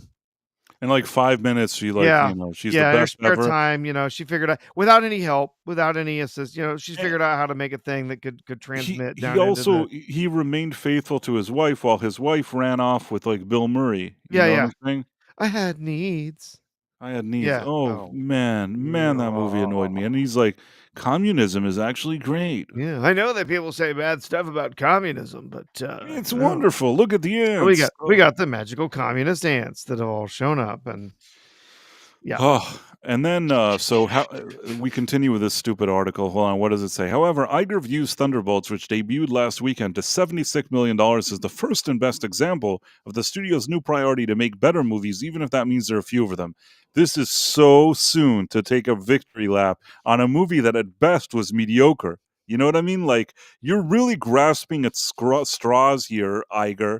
This movie was not some big, fantastic win. If it was a win, you'd be making hundreds of millions of dollars that first weekend. Instead, you made, somehow something that's, not, it's not even that great compared to other MCU movies. And it's still, this movie cost them money. It cost them $180 million at least to film and another $100 million to promote. They're going to need to make, like we talked last time, $600-700 million, whatever it is. They're not going to make that money. We all know that in our zeal to flood our streaming platform with more content, that was your bullshit too, Iger, by the way, that we turned to all of our creative engines, including Marvel, and had them produce a lot more. Yes, suddenly it's a we thing. You did it. It wasn't a we. You know what I mean? He's doing the royal we. Iger said during Wednesday's investor call, we also learned over time that quantity does not necessarily beget quality. Wow, you think? But the thing is that, listen, it wasn't a million shows and movies. They could have made more quality than what we got. What they got was objectively crap, and a company that their size should have enough people working and creating something good. Do you remember the Netflix series? That had a bunch of series. They kept churning out more and more of them. There was a team of people that worked on it, and the shows were much better than anything that Disney put out. Basically, within the same amount of years, they made no less shows than Disney, maybe even more. And some of them were better than others, but most of them, if not all of them, were better than what Disney did. Even Iron Fist, even Iron Fist, you might say, is probably better than most of what they've done. I mean, it's obviously the lower tier on the Netflix one, but honestly, at least it had a story that it was trying to tell. Yeah. You knew at least with those Netflix shows that you'd watch it and it would tell you a story that would go from A to B. You may not think it's the great, you may not love the casting, you may have some issues with how they did it, but at least at minimum, there was some story that they were trying to tell. We were spoiled then. We didn't know how spoiled we were. When Disney came along, they're not even able to make something that makes kind of logical sense. It's like people with like mental issues writing their shows. That's what their shows look like. We've also learned that over time, quantity does not beget quality. And frankly, we've all admitted to ourselves that we lost a little focus by making too much. Stop with this same stupid, he's always Star Wars fatigue. We overextended ourselves. Shut the fuck up. That is not the reason why this all went down the hill. It could be part of the reason, but the fact that you made everything about politics and identity politics and shoved all your propaganda in there, you chased everybody away. That is the reason. You chased your own audience away with your garbage. Why can't he admit it? I mean, I know why he can't, but it's just annoying. By consolidating a bit and having Marvel focus much more on their films, we believe that this will result in better quality. I think the first and best example is Thunderbolts. I feel very good about that. Feel very good about what? You're going to lose hundreds of millions of dollars on it. Even though it's mediocre, which like the other stuff was like unwatchable, this was mildly watchable, it's still going to lose you hundreds. Yeah, well, he's untouchable. It Which doesn't centers matter. on lesser. He- I guess so. He's Which centers untouchable. on. So yeah, He is untouchable. I mean, he probably has like, what is that, like $1 billion at this point? He doesn't care. That's, I think, another problem. And I told you this recently a few times, that we have too many situations where you have these kind of studio heads that have so much money, they don't care about anything. At some point, when you have a guy that has so much money and doesn't care, probably he's not in the right position anymore. Because entertainment, you have to be in touch with your audience, what they want. If all you're thinking of is like, let's shove this propaganda in there, that's all I care about. I'm a billionaire, or Kathleen Kennedy has like $500 million. yeah. Kevin Feige has like, maybe $500 million. These are people that are not going to care anymore about your entertainment. They're not in it anymore. All they care about is their legacy now. Barely all even they care that. about. I told you that more than anything, they care about going to their fancy, cocktail parties. I mentioned Monaco or something like that, to Yeah. go there and say, yes, like, just now I'm working on a few Disney Plus series, and we love diversity and inclusion. And then like a few models smile at him, and they do like a cheers with their champagne flutes, and that's pretty much all they care about. And then Kevin Feige can get into like his Lamborghini and drive around. They do not, and drive home to his like $59 million mansion. They do not care about any of this. And that's the part that's annoying, that's probably the most annoying. Thunderbolts, which centers on lesser known heroes compared to Captain America and Thor, started slower than most Marvel installments, but analysts believe it'll hold steady at the box office because critics and audiences embrace the film, which boasts an 88% on Rotten Tomatoes. Who even trusts Rotten Tomatoes now? It's garbage. An encouraging A- grade on CinemaScore. Again, don't trust CinemaScore. It's like 5 people that get pulled like on their way out of some theater, and there are people that went first to see the movie because they're shills anyways. Even if they're not paid shills, they're shills. It appears to be a step in the right direction after a string of dismally reviewed films like Captain America Brave New World, Ant-Man and the Wasp Quantumania, and the Marvels. Yeah, those movies were crap. Disney is also stoking interest in Thunderbolts by revealing the meaning behind the asterisk in the film's title. The ragtag group at the helm will henceforth be known as the New Avengers. They'll make an appearance in 2026 Avengers Doomsday. Nobody cares about this. This asterisk thing, it's just a cheap marketing ploy, and I don't think it's going to really move the needle. I mean, I am curious. We'll see what kind of drop in the upcoming weeks, but I'm not really impressed. Disney has long been the dominant studio at the box office. However, it has failed in recent years to match its own stratospheric standards, at least commercially, but Iger believes the company's next 18 months will resemble 2019, a banner period for the Magic Kingdom. He says this crap every time that there's some kind of investor meeting. He just wants the stock to go up. He doesn't even have to deliver. He just goes there, no, soon it's going to be 2019 again. Shut up already. That is absolute lunacy. There is no way they are going to get back to 2019. The MCU as a property has been so badly damaged that each movie they open up with opens up lower than the last one. They're gonna leave this year with 3 MCU films that have lost money, guaranteed. And then they're also going to have potentially one of the worst reviewed and worst watched MCU shows ever with Ironheart when that comes out. It is going to be I want Ironheart to come out. I'm waiting for Ironheart. disastrous year for the MCU.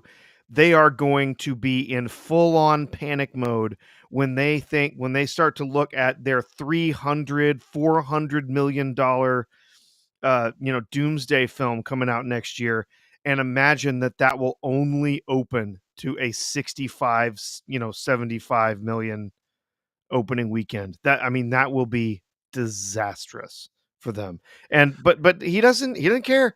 He thinks that he has to say all these crazy things. They're losing at the movie theaters, they're losing in their theme parks, they're losing in streaming. It's bad everywhere, but he just keeps talking like, "Oh yeah, it's going to be the salad days again, everybody." Just wants that stock number to go up. He doesn't care. He'll just like sell you any bridge that he has available. It's just really annoying. But he's locked in. He's locked in his board, so he doesn't have anything to worry about. And that's part of the problem with Disney. They've had this locking board thing for years. You could say whatever you want about Nelson Peltz and all those. They were actually trying to do something positive. I think that if Peltz and Perlmutter would have been at least involved in this board, maybe you would have had a shot that something would get done that's not just crap. Because this is just a joke that it's the same crap over and over again, and nobody is putting anybody in check there. They're just continuing the same thing over and over again. It's like it's more important the whole egos and politics and actually turning the company's fortunes around or doing anything that people like. So yeah, I don't know what he's so excited about. It's all just nonsense. The other thing is that let's see what else he says. A Banner from Magic Kingdom. That year, Disney earned $11.2 billion globally, by far the biggest result in history by a single studio. 7 blockbusters, gross at least $1 billion. They are not going to get there again. I have a lot of confidence that why in Variety do they not know how to spell? I have a lot of confidence that our upcoming slate, right? Wasn't it like OUR? It would be, yeah. This is like a 5-year-old kid's mistake. You know what I mean? I don't mean to be nitpicky, but like, I do videos that like I can't afford to make mistakes like this. You know what I mean? Like this is like a 5-year-old child writing an article in supposedly the #1 trade magazine. It's almost like an AI. Well, no, an AI wouldn't make a mistake like that. Even an AI wouldn't make the mistake. So yeah, they actually bypassed the AI, hired somebody that doesn't know how to spell, and then they put this out. I mean, do you read an article? Is there like one person that just reads it before you post it? Because like sometimes you had another case in this article where it said like 2 words. I think it said like over. They doubled the word. Let's just say that I can let that slide. Somebody type the same word twice. It's still, I think, kind of low level for Variety to do. But the fact that R instead of our was like embarrassing, in my opinion. Here, we learned over time. Roger. Over time. That's the best you can do, Variety. See, that's why also this legacy media thing annoys me. They're just all like, they feel like such amateur hacks, just selling a bunch of crap all day.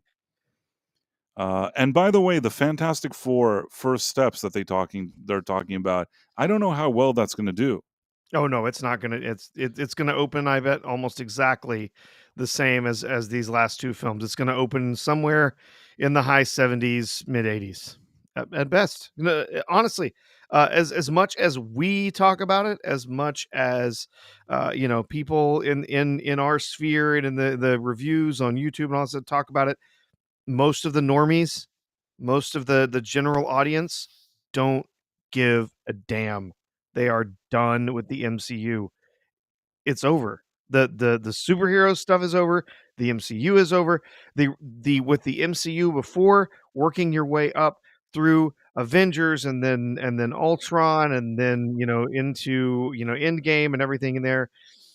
That was an event. You were going because all right, this is the next chapter in the big story. That story is over, and it's been over for 5 years. And they are not going to keep getting those same audiences that they got before. No, I don't think so. Plus, the movies don't. Here's the thing: They could have gotten some people interested in Fantastic Four. The problem is that I saw their trailer and it looks crappy, It and looks that's awful. why Yeah. it's not just a matter of like there's fatigue, there could be, there's too much output, whatever he says. But the truth is, between their propaganda and just their low level of writing and execution, I think that is the bigger problem. Because at the end of the day, if something is good, it's not that it just like went from being like fun and people enjoyed it to being a little less and kind of tapering off gradually. It went from being like fun and pretty cool to like an absolute disaster. It flew off a cliff. And honestly, the only reason some of those earlier movies that were terrible made a few dollars is because the brand of the MCU was so strong that people would still give those movies a chance. But there's only so many times that you could sort of bring people into the studio saying, no, this is going to be a return to form. And then they sit there and watch it and they're like, man, this is shit. Sorry, Sean. And then, that's the problem. So Lilo and Stitch is probably going to make the money. Zootopia 2, maybe. Fantastic Four, The First Steps, I don't think so. Avatar, Fire and Ash, mainly because it's James Cameron. I don't like to, Yeah. I don't like to, count him out or underestimate him. Those movies, I've never loved them. I thought they were just okay. I didn't hate them either. Yeah, do I? it's a big spectacle. There's people who are going to go see big spectacle Right. films. They're going to want to That's the see that. it's a cinematic spectacle, and that's the only reason that it Yeah. kind of makes money. They go, they're already used to it. It's like an event. You go see it. You're not sure why you see it.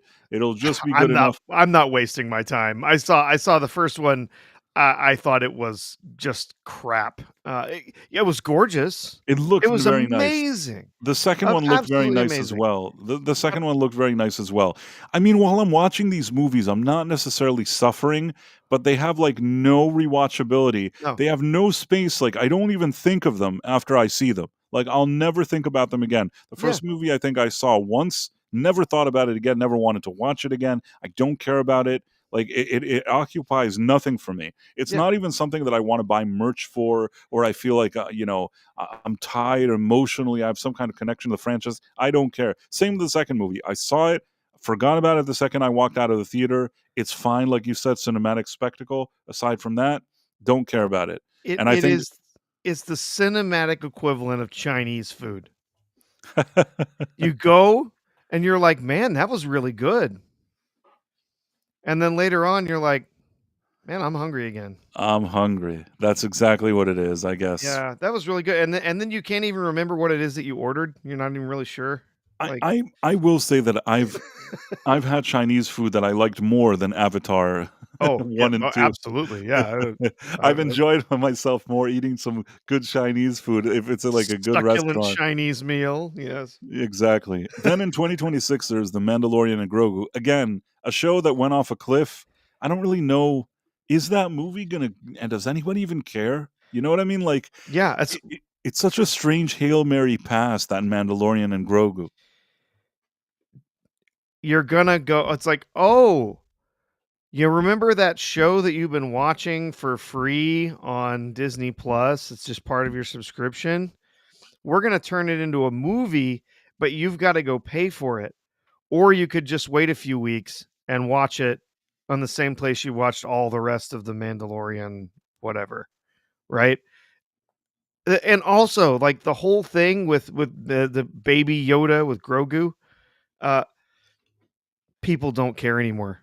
It kind of He's ran done. its course. It's done. Like the only people I see like with Grogu stuff are either like infants who were gifted this by grandma because they didn't know what else to get the grandkid, or middle-aged women who have like Grogu tattoos.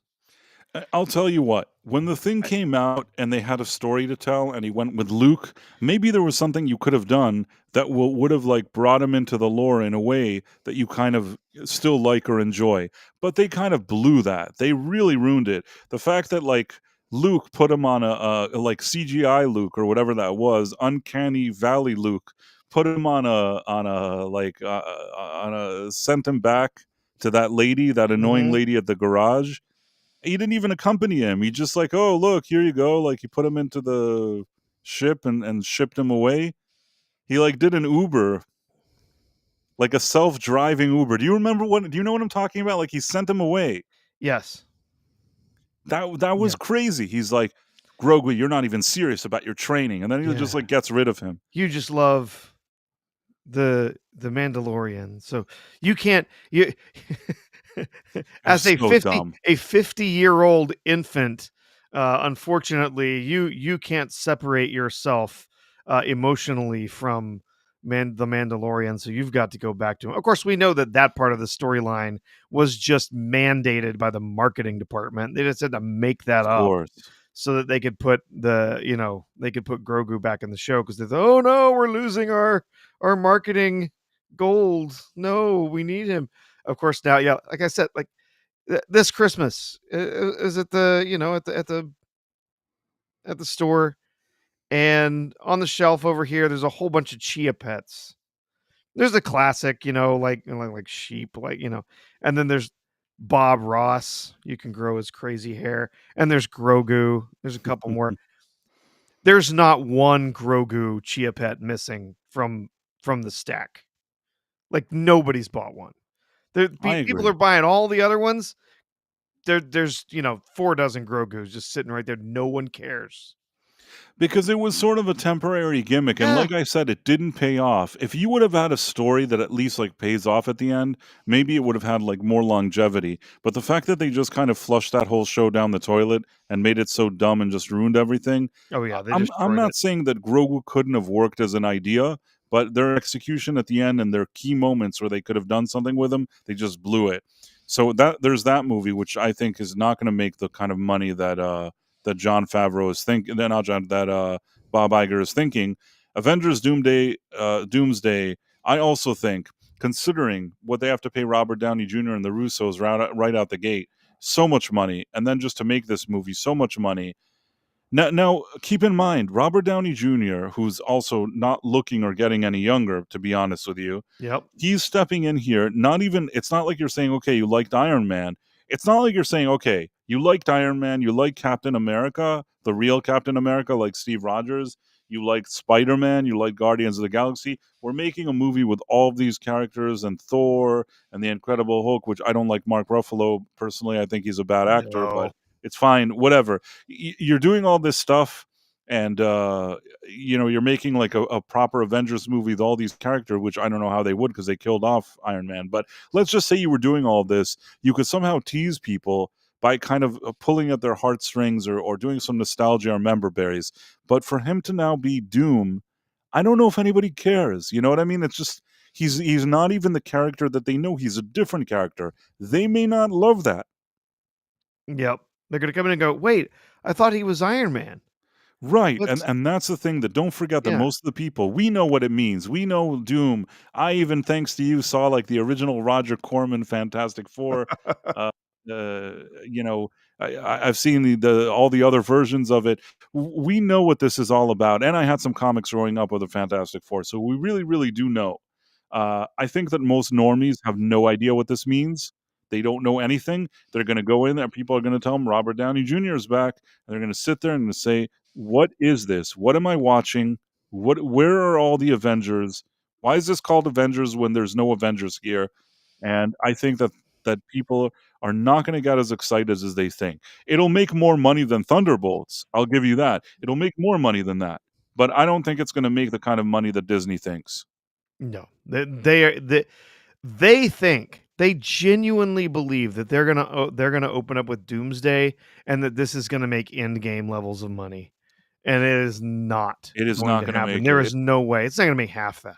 I don't even think it's going to make like No Way Home type of money, because No Way Home sold something that people wanted. You're watching a movie, Toby, Andrew, Tom Hardy, Tom Holland, or whatever his face is.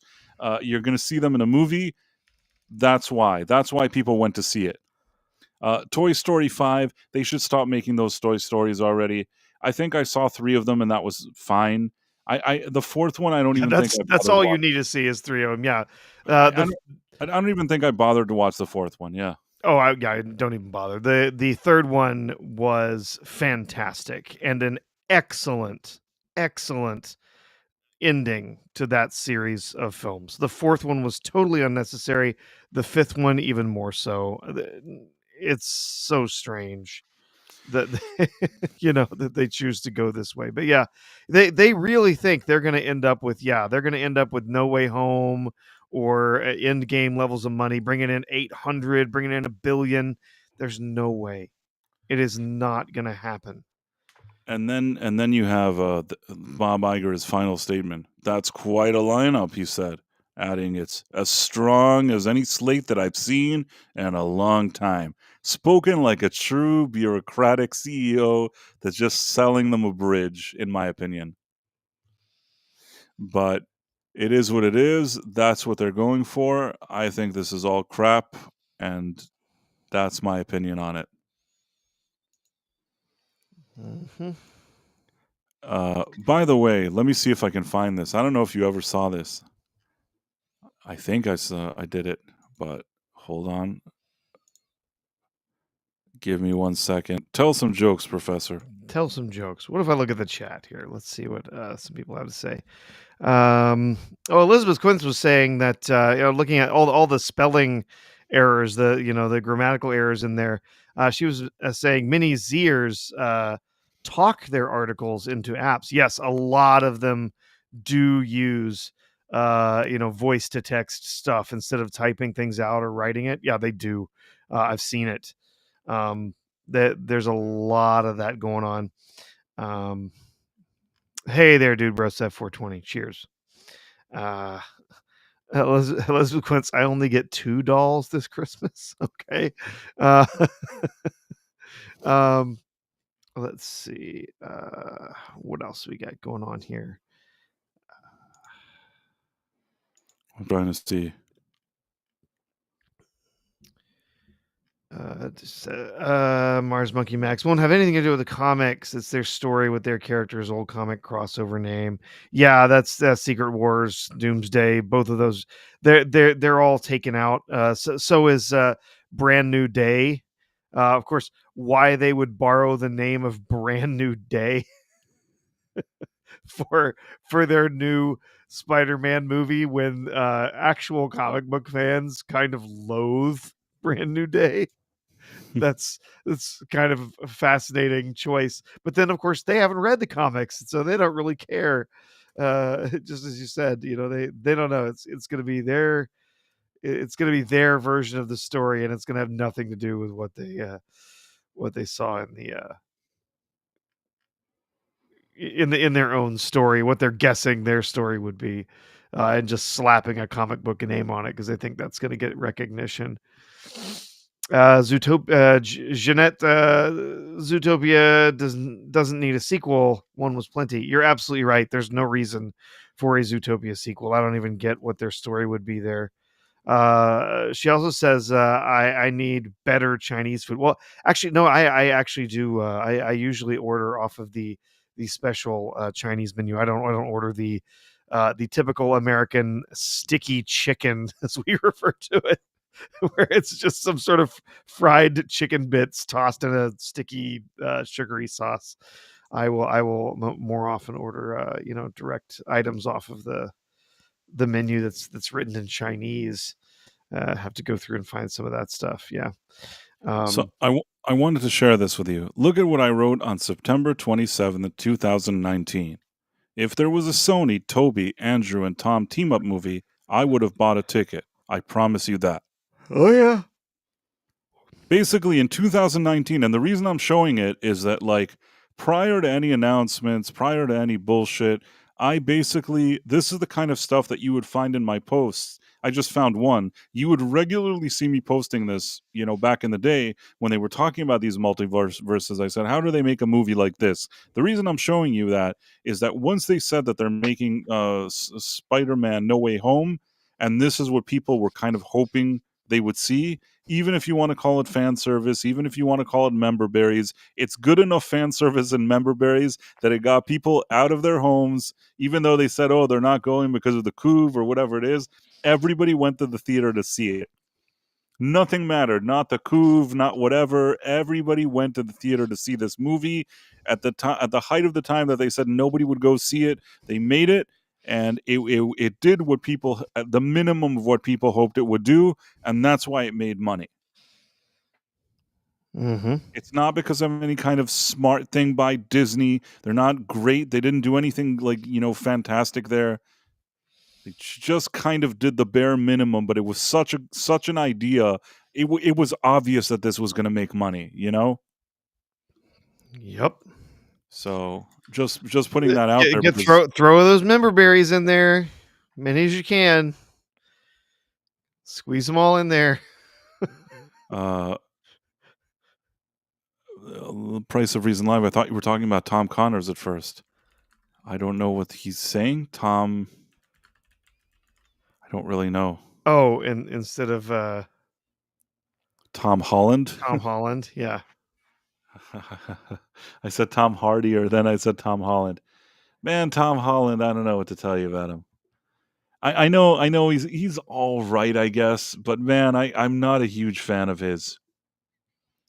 He's an actor that, like, the more I saw of him, the more I kind of felt that I've seen enough of. I know Yeah. that's a strange thing to say. I Maybe. think I What? think he's done well with Spider-Man. In the role of Spider-Man, I think he's done well. He's got the physicality for it, and so some of the innocence there. I'm not saying I think he's the best. I still think Tobey Maguire was the best. I still enjoyed his performance of Spider-Man the most, but I've liked Tom Holland just fine in that. But I haven't seen him in anything else that I thought was any good. Yeah, I think that Tom Holland is fine. In those movies that you have like Tony Stark in them, Robert Downey Jr., as whatever he is, he's fine. And maybe that final No Way Home, he did the best he could. He has a physicality, like you said. He's fine in the role. But at the same time,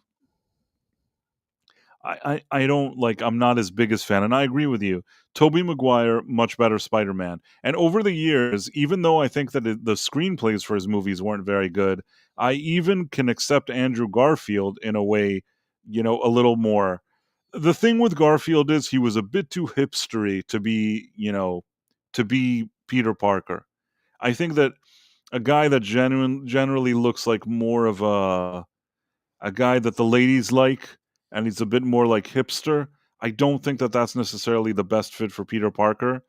And still, somehow, and especially when I watched like No Way Home and I saw how important it was for him, and you could tell that he brought like so much energy to kind of give a little bit of redemption to his Spider-Man. I actually enjoyed his performance in No Way Home. It gave him like a redemption arc there, Mm-hmm. Yeah. And honestly, I don't hate Andrew Garfield as an actor. I feel like he came very shortly after, relatively speaking, after the Tobey Maguire movies, and he came with screenplays that weren't really bringing anything new to the table. They were trying on one hand to sort of rehash some of the things we saw with Tobey, then add a few other layers and do something different, like Gwen Stacy. I feel like they made a lot of mistakes. Mm-hmm. Agreed. Even in the movie where Gwen Stacy, spoiler alert, the day that Gwen Stacy, even in the movie, I felt that movie wasn't done so well, It's such an important thing. This is even something I remembered. I had like a reprint of the original comic with Gwen Stacy, the day that Gwen Stacy blank, you know what I mean? Yeah. So I had that as a kid. So when I saw the one with Andrew Garfield, like the movie didn't quite know what tone to take. Was it funny? Was it quirky? But then like she kind of, she whatever happens to her happens. And somehow, I don't know how to explain it, but I felt like they didn't deliver. That was a movie that needed to be perfect, and it wasn't perfect. Do you get what I'm saying? Yeah. I also think that initially, if I remember correctly in the comics, it's the Green Goblin. But somehow, and that's like very, very much in the lore, right? It's the Green Goblin, it's Gwen Stacy. Yes. When they did the movie with Andrew Garfield, they weren't doing the Goblin anymore. So they had, what was it, Rhino? What did we even get? I don't even now remember what happened in that movie, honestly. How did Gwen Stacy meet her fate in that one? You're not gonna believe it. I've never seen the movie. You haven't?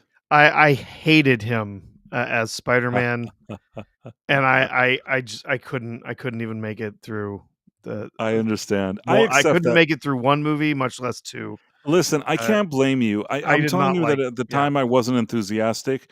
I again will say that I don't dislike Andrew Garfield as an actor. I actually, outside of Spider-Man, if you just say, "Hey, there's a movie with with Andrew Garfield," or there's a movie with Tom Holland, I probably would prefer to see the Andrew Garfield movie. Meaning, I think that generally speaking, he's a more likable actor, uh, in my opinion, at least. I just think that in Spider-Man 1, he didn't seem, especially the Peter Parker angle, didn't seem that great for it, and the screenplays weren't good. So it is what it is. Istofobo says, and this is a $1 Rumble rant. Tom Holland is Peter Parker in every single role he plays. It was like watching Peter Parker cosplay as Nathan Drake, but now I'm sure he's grown up enough to. But now I'm sure he is grown up enough to play Peter Parker. I don't know if he's trying to say he's not sure if he's going to grow up to play Peter Parker or he is sure, but I don't know what to say. But I agree with you generally, Astophobos. yeah. He does play the same thing. He never gives me the feeling that he has like much of a range. I will say that movie that he played, how shall I say this, an LG character that likes to uh, receive things in an alley. Yes. I didn't really watch that one. Maybe people watched that and he didn't seem like Peter Parker there. That's a movie that just didn't interest me. But in all the other stuff that I've seen him, you're right. He did act like Peter Parker. It is like Peter Parker who likes to receive. He's Peter Parker who likes to receive things in Rec- an alley. I totally know what you mean though by with the Nathan Drake thing. I couldn't finish that movie. I watched part of it. I am such a huge fan of the Uncharted series of games. Uncharted 2 still like in my top 10 all-time games. Is just such a fantastic, the gameplay, the story, everything works so well in that game. I love that Uncharted series, and I was just cringing through the every moment. I was just like, I can't do this anymore. Maybe at some point I'll come back when I'm bored and finish this movie, but it was awful. It was so awful. And they had they had a perfect opportunity. Just it was really limited time when they could have had Nathan Fillion come in and play Nathan Drake, and they could have made a fantastic film because the characters that he plays in would have been perfect. It would have been perfect for that role. But yeah, they missed out on their chance, and yeah, so we got we got the Tom Holland as Nathan Drake instead. Ugh. Yep. And I agree with you, Professor, that without watching that show that we speak of, I believe that he played Tom Holland receiving gifts in an alley. I think Yes. that's probably the Yes. best description of that show. The back alley Peter Parker. Yeah. Oh, hey, what are we doing here? What are we doing? That's like, he always has this kind of like dorky, Yes. whatever it is. Oh, And yeah. he wasn't receiving upside down kisses in an alley. I'll tell you that much. No, he wasn't. Istophobos says, remember that time Istophobos made a typo when he was trying to say Tom Holland was not grown enough to play Peter Parker anymore. That was awesome. Also, I think Gwen Stacy fell off a radio tower. Maybe she did, but in the original comic, it's the Green Goblin, and I think that it from what I remember as a kid, it left a much bigger impression on me. When I ended up seeing that Andrew Garfield movie, it was just like a toss away, her meeting her fate. Mm-hmm. Tim Hayes is worried about you, Istophobos, because he noticed that you're a bit late tonight. The details in The Amazing Spider-Man were well thought out versus the Tobey Spider-Mans. I don't know. I don't know what to tell you. Like I said, I think that part of the thing that annoyed me is, and this is just me, I watched that Andrew Garfield, the first one, and that one really set the tone in a way that I didn't like, because they had Uncle Ben in it. They had, again, him becoming Spider-Man. He had his aunt. It just felt like there was a feeling of been there, done that. And I didn't feel like I was getting something new or any kind of refreshing angle on it. It just felt like Sony we're desperate to release more Spider-Man movies, and instead of giving us a fourth one with Tobey Maguire and Raimi, where they don't interfere in their movie and just let Raimi make the movie that he wants, they prefer to do this Andrew Garfield thing, which I don't think worked quite as well. Yeah. That's just my opinion. Yeah. And it was either the Brooklyn Bridge or the George Washington Bridge, depending on which one you believe that Gwen Stacy fell from. I see. It was the tower of the Brooklyn Bridge is how it's drawn. But Well- in the call outs in the comic book, it calls it the George Washington Bridge. So, Well, to be but yeah, fair, it was a tower of a bridge tower that she fell from. to be fair, Bob Iger has put up both of those bridges for sale, and he's willing to sell you both of them. If you know what I'm saying. Mm-hmm. Professor. There's a saying, right? Yeah. Oh yes. No. Yeah. Because that's what he's become. He's just like, he goes out to his investors, sells them a few bridges, Yep. and walks away without even flinching. Or you can sell you some beachfront property in Arizona. That's Whatever you want, like oceanfront property.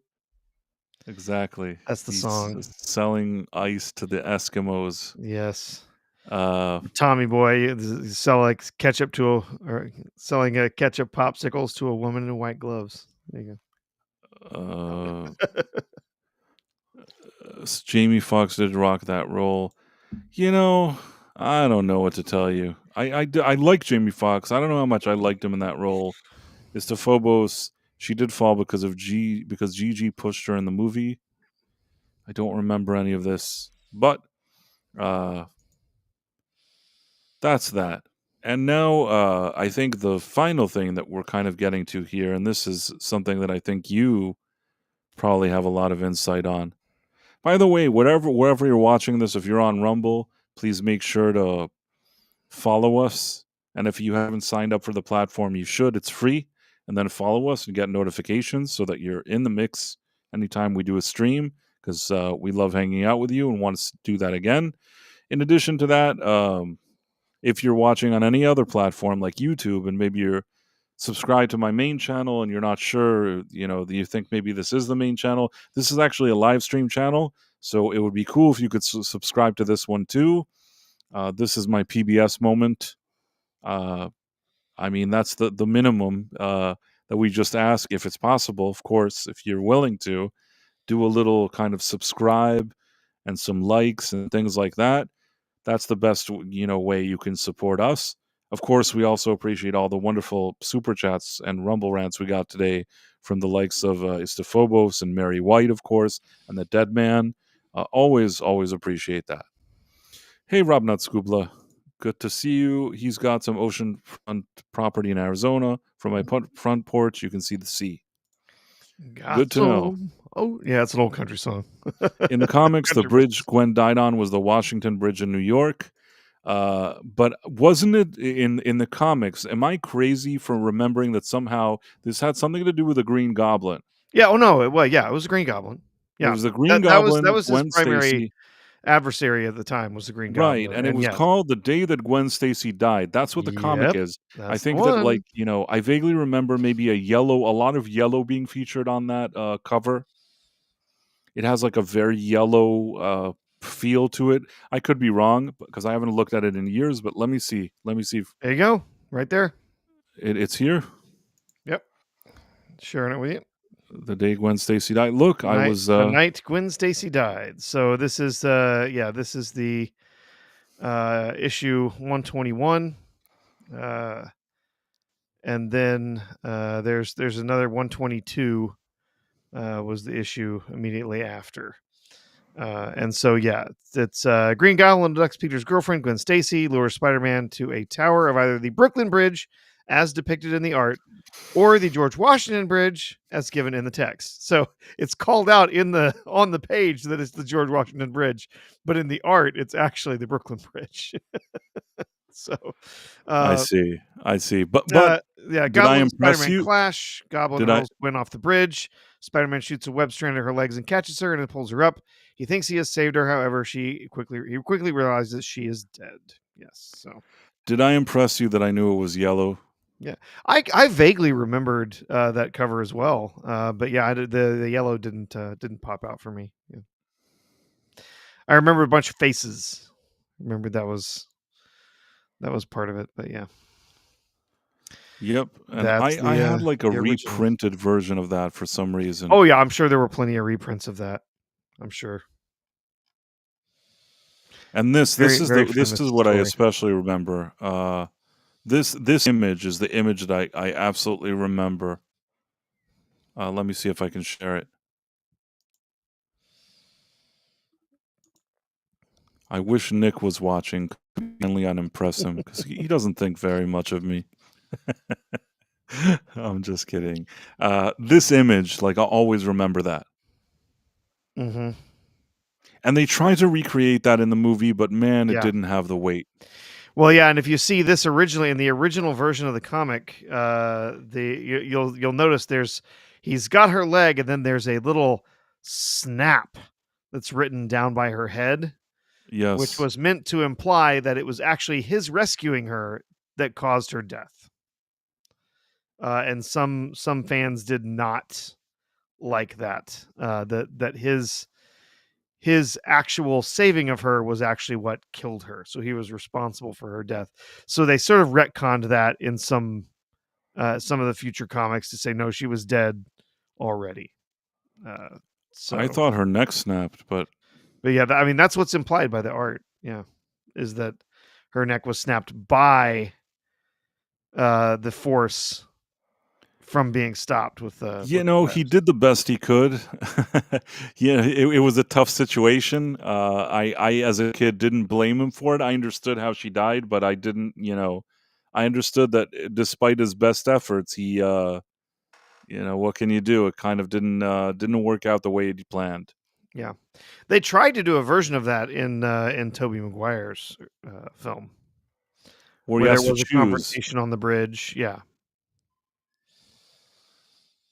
Right, exactly. And this is also, I don't know, there was something else. In any case, I remember this comic from when I was a kid. Like I said, I had a reprint. I didn't have the original. I wish I had the original in 9.8 mint condition or even 9.9, but I don't. Why did I always think it was the day that Gwen Stacy died? Now I feel strange that it's the night that she died. But I was close enough. It has been some years. Mm-hmm. But I don't actually have this comic. I don't even have the reprint anymore.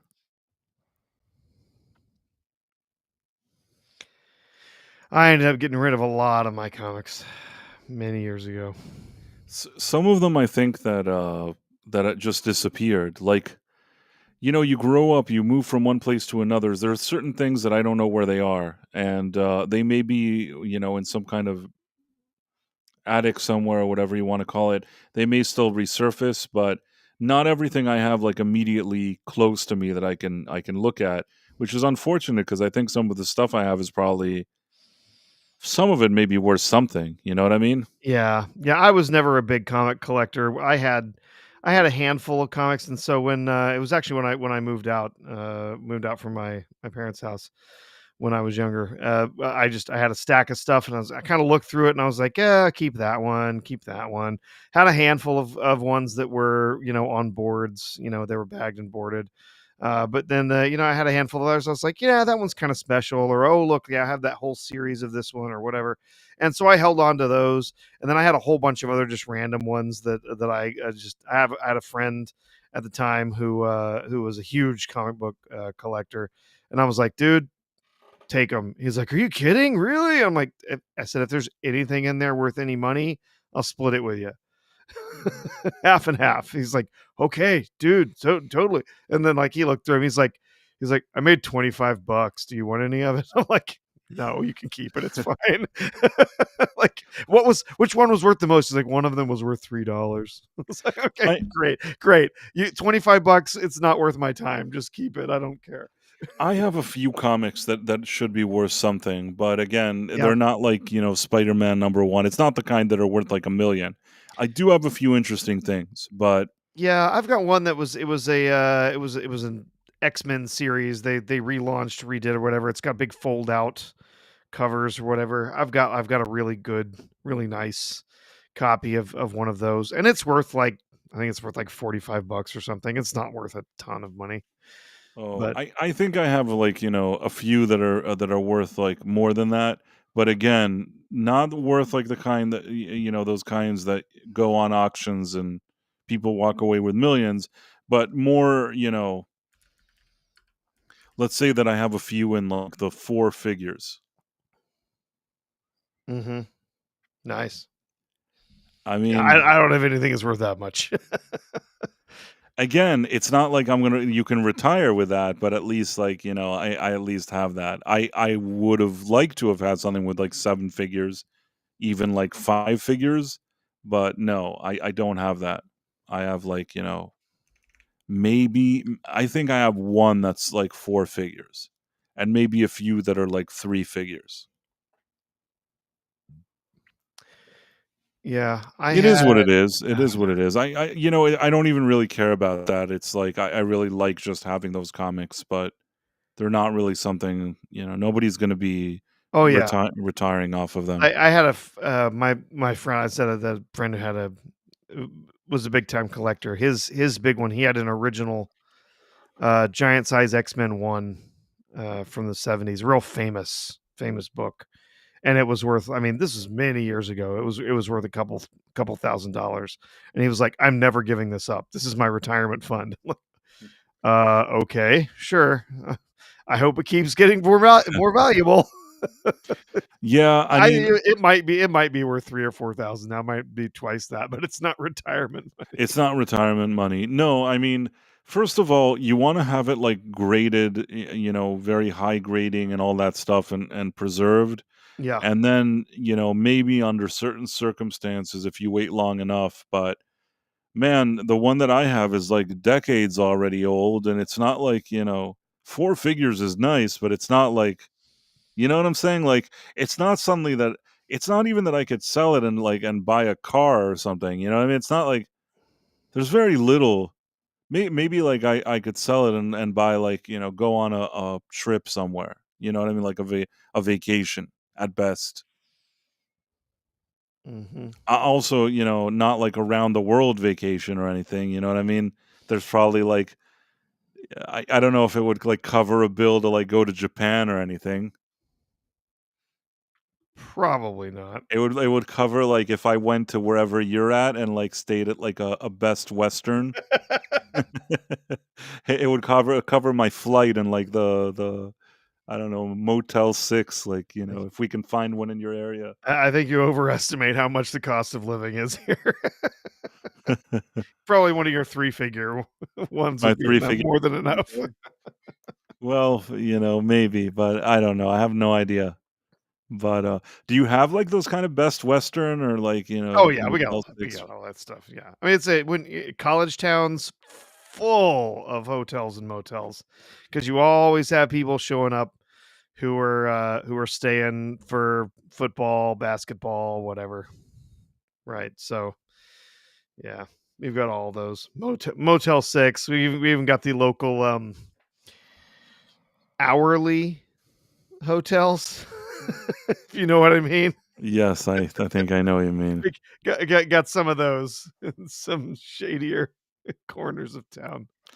So, Mars Monkey Max says, "I don't know if I could separate from my comics." I understand that. I'm the same way. Again, if something suddenly was worth $1 million and somebody came, "Here's a million. Do you want $1 million?" I would find a way to separate. As much as Oh yeah, I don't want to separate, $1 million changes it. 100,000 would change it. yeah. I You're getting mean, life changing money for something. It's different. You find a way to deal emotionally with with separating from that. right. I mean, if it was like, a few grand and I really liked the comic, I don't think I would separate from it, which is kind of like, a situation I'm in. If it was like, 100 grand or a million, anything like listen, even if somebody said, hey, you want like 50 grand, but I'm not even in this position. This is just like a theoretical thing that doesn't even make sense. It's just dumb. But again, it has to be something that like you think you're actually making some money. It's not like, it's only worth a certain amount. Not a huge country fan. I like Lyle Lovett. I don't know who he got. Didn't Lyle Lovett marry Julia Roberts? Yeah. Which was very surprising. It didn't look like he would marry her, but she married him for some reason. And then I think she realized she was married to him and divorced him like the next minute. Just my 2 cents, of course. I don't know what I'm talking about. My husband has one, Giving It to Our Godson, Not Worth His Time to Sell It. I guess that was a comic book. I don't know how he got to Lyle Lovett. The chat goes even more meandering than we do. $25 would get me 2 Sam's Club's pizzas and 7 Stops soft pretzels. That's cool. I have a busted up giant Doctor Strange. That's cool. Istophobo said, I had a TMNT number 1. It was so cheaply printed. It wasn't in great condition when it was mint. Sold it for $850 though in the early 2000s. Well, I mean, I don't know what you're saying. It wasn't in great condition, but I assume that one is probably worth something today, although I don't know to tell you how much. X-Men 94 is a great book to have. I believe that. The only comics that are worth millions are Action Comic 1, Detective Comic 27, and Amazing Fantasy 15. That makes sense. Spider-Man 1 should also be worth a lot, no? Yeah. Well, he what was the first Spider-Man? What he wasn't the Spider-Man comic though, right? Didn't he cheat on her? Oh, Lyle Lovett cheated on Julia Roberts. I don't know. I thought she just woke up one morning and noticed he was married. Yeah, Amazing Fantasy 15 is the first Spider-Man. But what about the proper, like the Amazing Spider-Man 1? What is that worth? I mean, I'm sure it's worth a lot. It's just not as much as some of those others. Yeah. I need to know the value. The Amazing Spider-Man 1. What is the value? Well, I see somebody that has a CGC 1.0, which is like the worst. Yeah. And that one is being sold for $5,200. Spider-Man number 1, mint condition copy, recently sold for $336,000. Still not bad. Yeah, lower grade copies are valued significantly less. I see. Typically ranging from only a few $1,000s. Yeah. I see. There's one that says here, no way that this is real. That somebody is like, it has to be a reprint of sorts. They're like, it's 9.2 and they're selling it for $5,000. There is no way that somebody has a 9.2 CGC Spider-Man and it's only worth $5,000. It must be a reprint or something. There's something fishy about this whole thing. Yeah, it's a 6-figure comic if it's like in good condition for sure. And my Green Lantern 76, most of what I bought isn't valuable. I had a knack for liking things that never got valuable. Probably my Daredevil run through the 80s, maybe worth the same. Yeah, don't forget also that when I was a kid, I was like, oh, this is so great. I have all these comics. But don't forget that if you don't have them in like mint condition, a lot of these things aren't worth a lot of money. Yeah. There are certain comics that I had when I was young that I was so excited. And I think that, even today I found recently a few of them, but the condition they're in is so poor, relatively speaking. You know what I mean? If they're like a 4 or 5 or whatever it is, or 6, that's not the same as having like a 9.8. If like a 9.8 maybe is worth like 4 or 5 figures, the one that like looks like it's just some piece of crap, that one is going to be worth a few $100s at best. So all of it really matters. And I guess for our final topic, Professor, which I think I'm going to defer to your expertise, what's going on with games now? I feel like there's been a lot of talk about increasing, the the price for games across the board. Oh, Is there quite a is bit. there Yeah. I hear more of that. I feel like today I heard more of that. I don't know why. Today, like the chatter around that, I felt like more people were talking about it. Is there something that happened that people again were talking about that today? Uh, gosh, there's been a number of different things that have been talked about. I can share, one thing here. This is from a couple days. Before you do, just quickly, I want to say thank you to One Dirty Bird who gave a $2 Rumble rant. We really do appreciate that. Thank you very much. And he says, behind again, need a Foghorn notification. Hi, guys. It's cool. You show up when you do. You make your fashionable entrance. It's cool. Matt Cat 83. Hail to the chat. How's it going, Matt Cat? Hey there, Matt Kent. Matt's a friend of the channel. Nice to see him here. I haven't looked for a while at the YouTube side. Let's see if there's anything there that we missed. Although you're usually better about noticing that than me. Yeah, I have not seen anything recently, but give me a second to. No, okay, we didn't miss anything there, and we didn't miss like on the Rumble side. I feel like we've been on top of our game as well.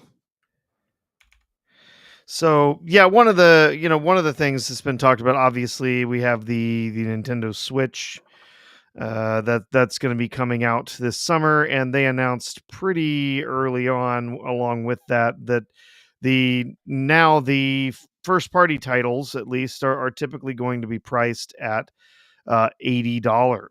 $79, $80 for those titles.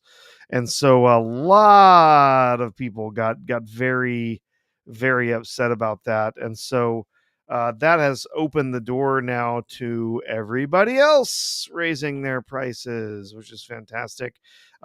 Specifically, we saw a huge price hike coming from Microsoft. Is this part of what you were thinking of, Bryce?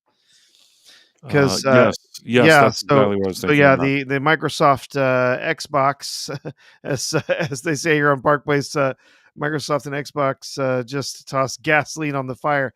So with the controversial price, the high price of the brand new Nintendo console, coming in significantly higher than that of their previous console, several $100s more. Now they're also with the Xbox saying, "Oh, well, we're not even introducing new hardware. We're just gonna raise our prices. Everything's gonna cost more now." So they increased the price of their consoles. They're saying now their games are gonna start costing more. So the cost of the Xbox Series consoles is officially increased. The Series X is now retailing at $599, up from $499. The Series S is gone up from $299 to $379. The Series X Digital is up from $549 to or launches at $549, and the 2 terabyte Galaxy Special Edition at $729. So, for a lot of people, these are prices they're just no one's going to be willing to pay. I mean, it's ridiculous. You get yourself a whole new computer for this price. But I mean, who knows? We'll have to wait and see.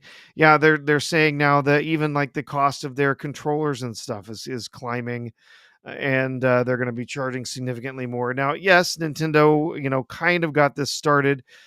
But so far, there's been no big move from Sony to say, oh, yeah, we're going to start charging a lot more. But then Sony, I think, has always been a little bit happier to say, we'll charge for the game like what we think it ought to cost. Right. And their even their second party, development studios are fine to put something out that's not, not everything has to be $80-$90, right?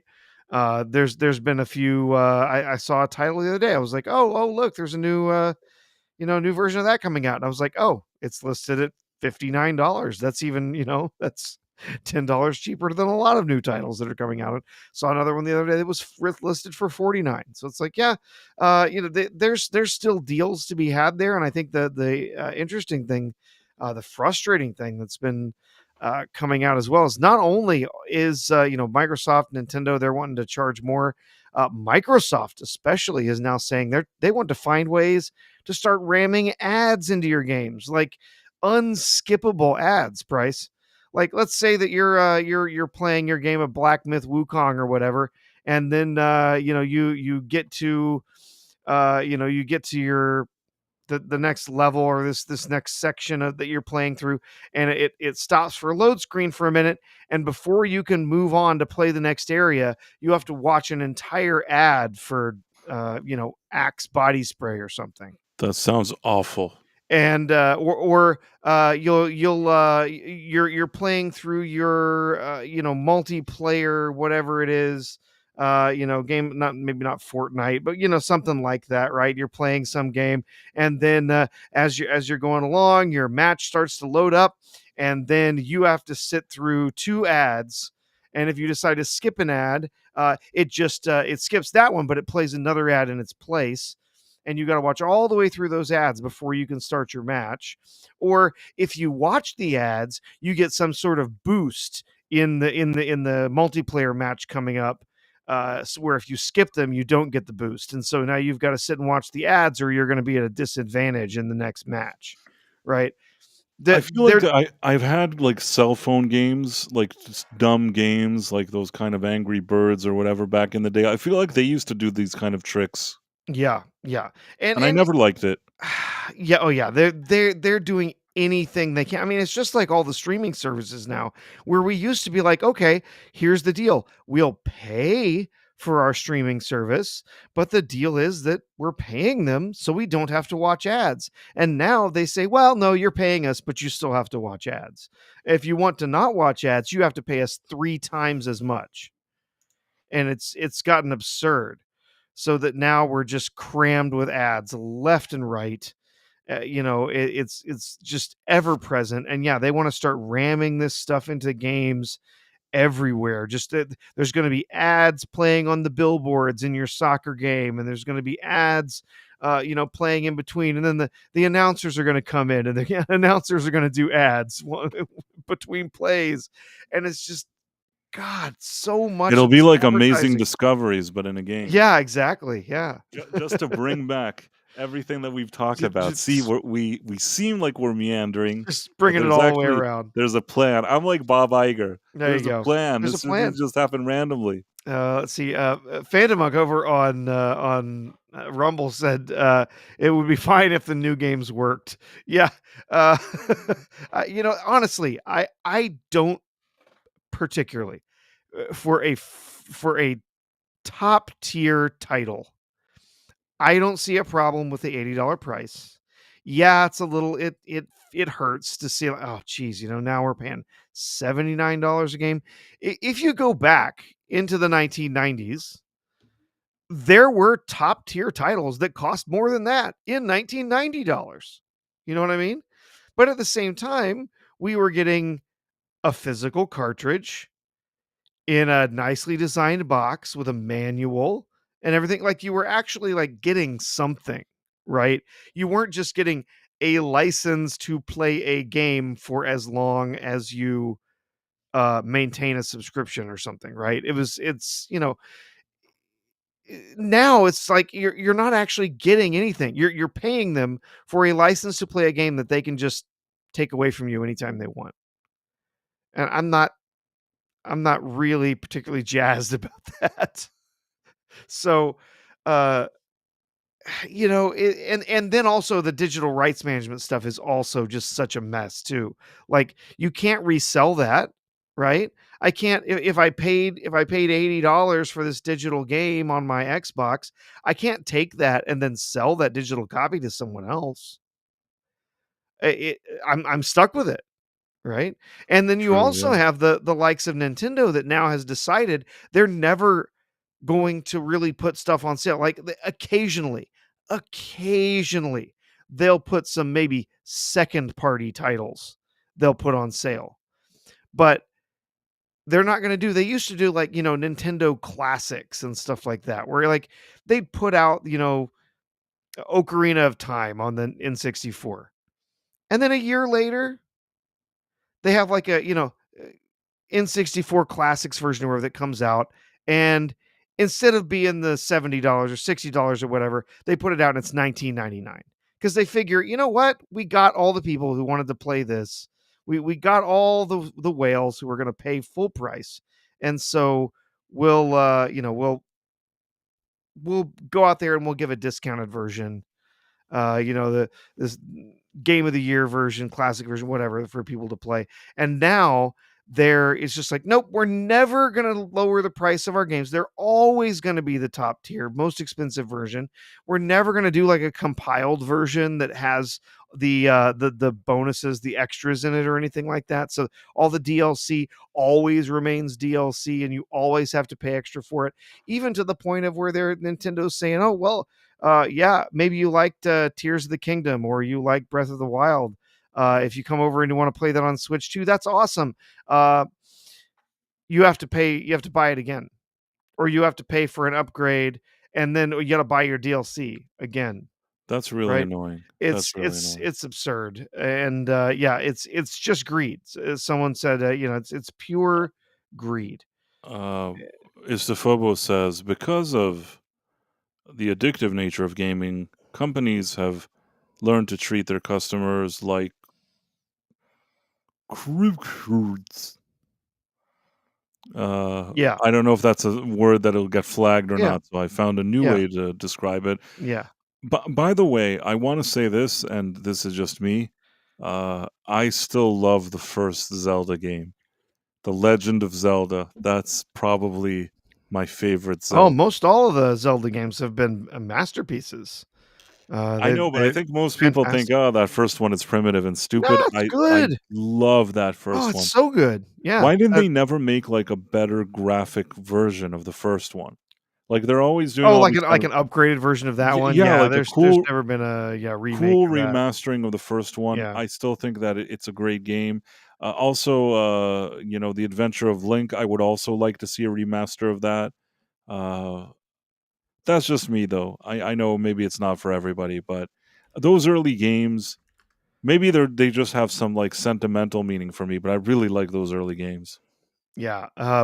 For me, Link to the Past on the Super Nintendo That was one's a an good one too. Yep. absolute masterpiece. I Masterpiece. still think that might be, just considering all the technology and everything that they had to use at the time, and sort of just taking the original formula of the game and bringing it into the Super Nintendo and the graphics. Which is Fantastic. the one was Link to the Past, the one that had this kind of alternate dark world that it's like Yes. Yes. I loved that. Yeah. I Incredible. effing So loved good. that. Why Yeah. don't they do a remastering? Did they do a remastering with that? No, they've never really done a remaster of that one. I love that. I yeah. love that world. That like now you're in like the Yeah. dark world. Yeah. I loved it. I don't know why. I don't know why I love it, but I absolutely love it. Yeah. There is actually what is it? There's one that came out for the DS. That's not a remaster.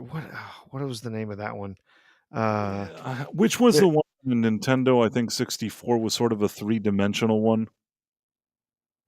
It was Legend of Zelda: Link Between Worlds. That is actually a supposed to be a direct sequel to Link to the Past, where you also deal with the light and dark worlds again. But And which yeah, was the very one? Do good. you know what I'm talking about? There's like a 3D game, like Oh, well, some- they you're talking about with the N64. They went with Ocarina of Time. Yes, I And think yeah. that may have been the last. I'm dating myself here, but I Yeah. feel like I can't remember what I played after Ocarina of Time. I feel like that Yeah. may have been. For the N64, they had Ocarina of Time and they had Majora's Mask. Both I were see. really good. Ocarina of Time is an absolute classic. I would say That's probably the one. That's the one Ocarina that I of played. Time. Ocarina of Time, I would say probably is maybe the best Zelda game they've ever made. Link to the Past, I say I would put right up there with it, like almost equal to. They're both just I like the fantastic first with- four. I the like the use of first four. the use of technology that they had available, the storytelling, like everything is just fantastic. Both of those are masterpiece games. But I love all of What most all of happens the after Legend of Zelda. after Ocarina of Time? What are their high points? Because that part I think that I feel like Legend of Zelda, Link to the Past, Legend of Zelda, Adventures of Link, Link to the Past, Ocarina of Time. Those are the games that I've played. Those are the Zelda games I've played. If there's other good ones afterwards, people can tell me, and I'll try to catch up. Yeah, the one after Ocarina of Time, then they moved to the GameCube, and they had you know what? Why don't I just look this up? Because I'm struggling with remembering all the titles at this hour. uh, yeah, after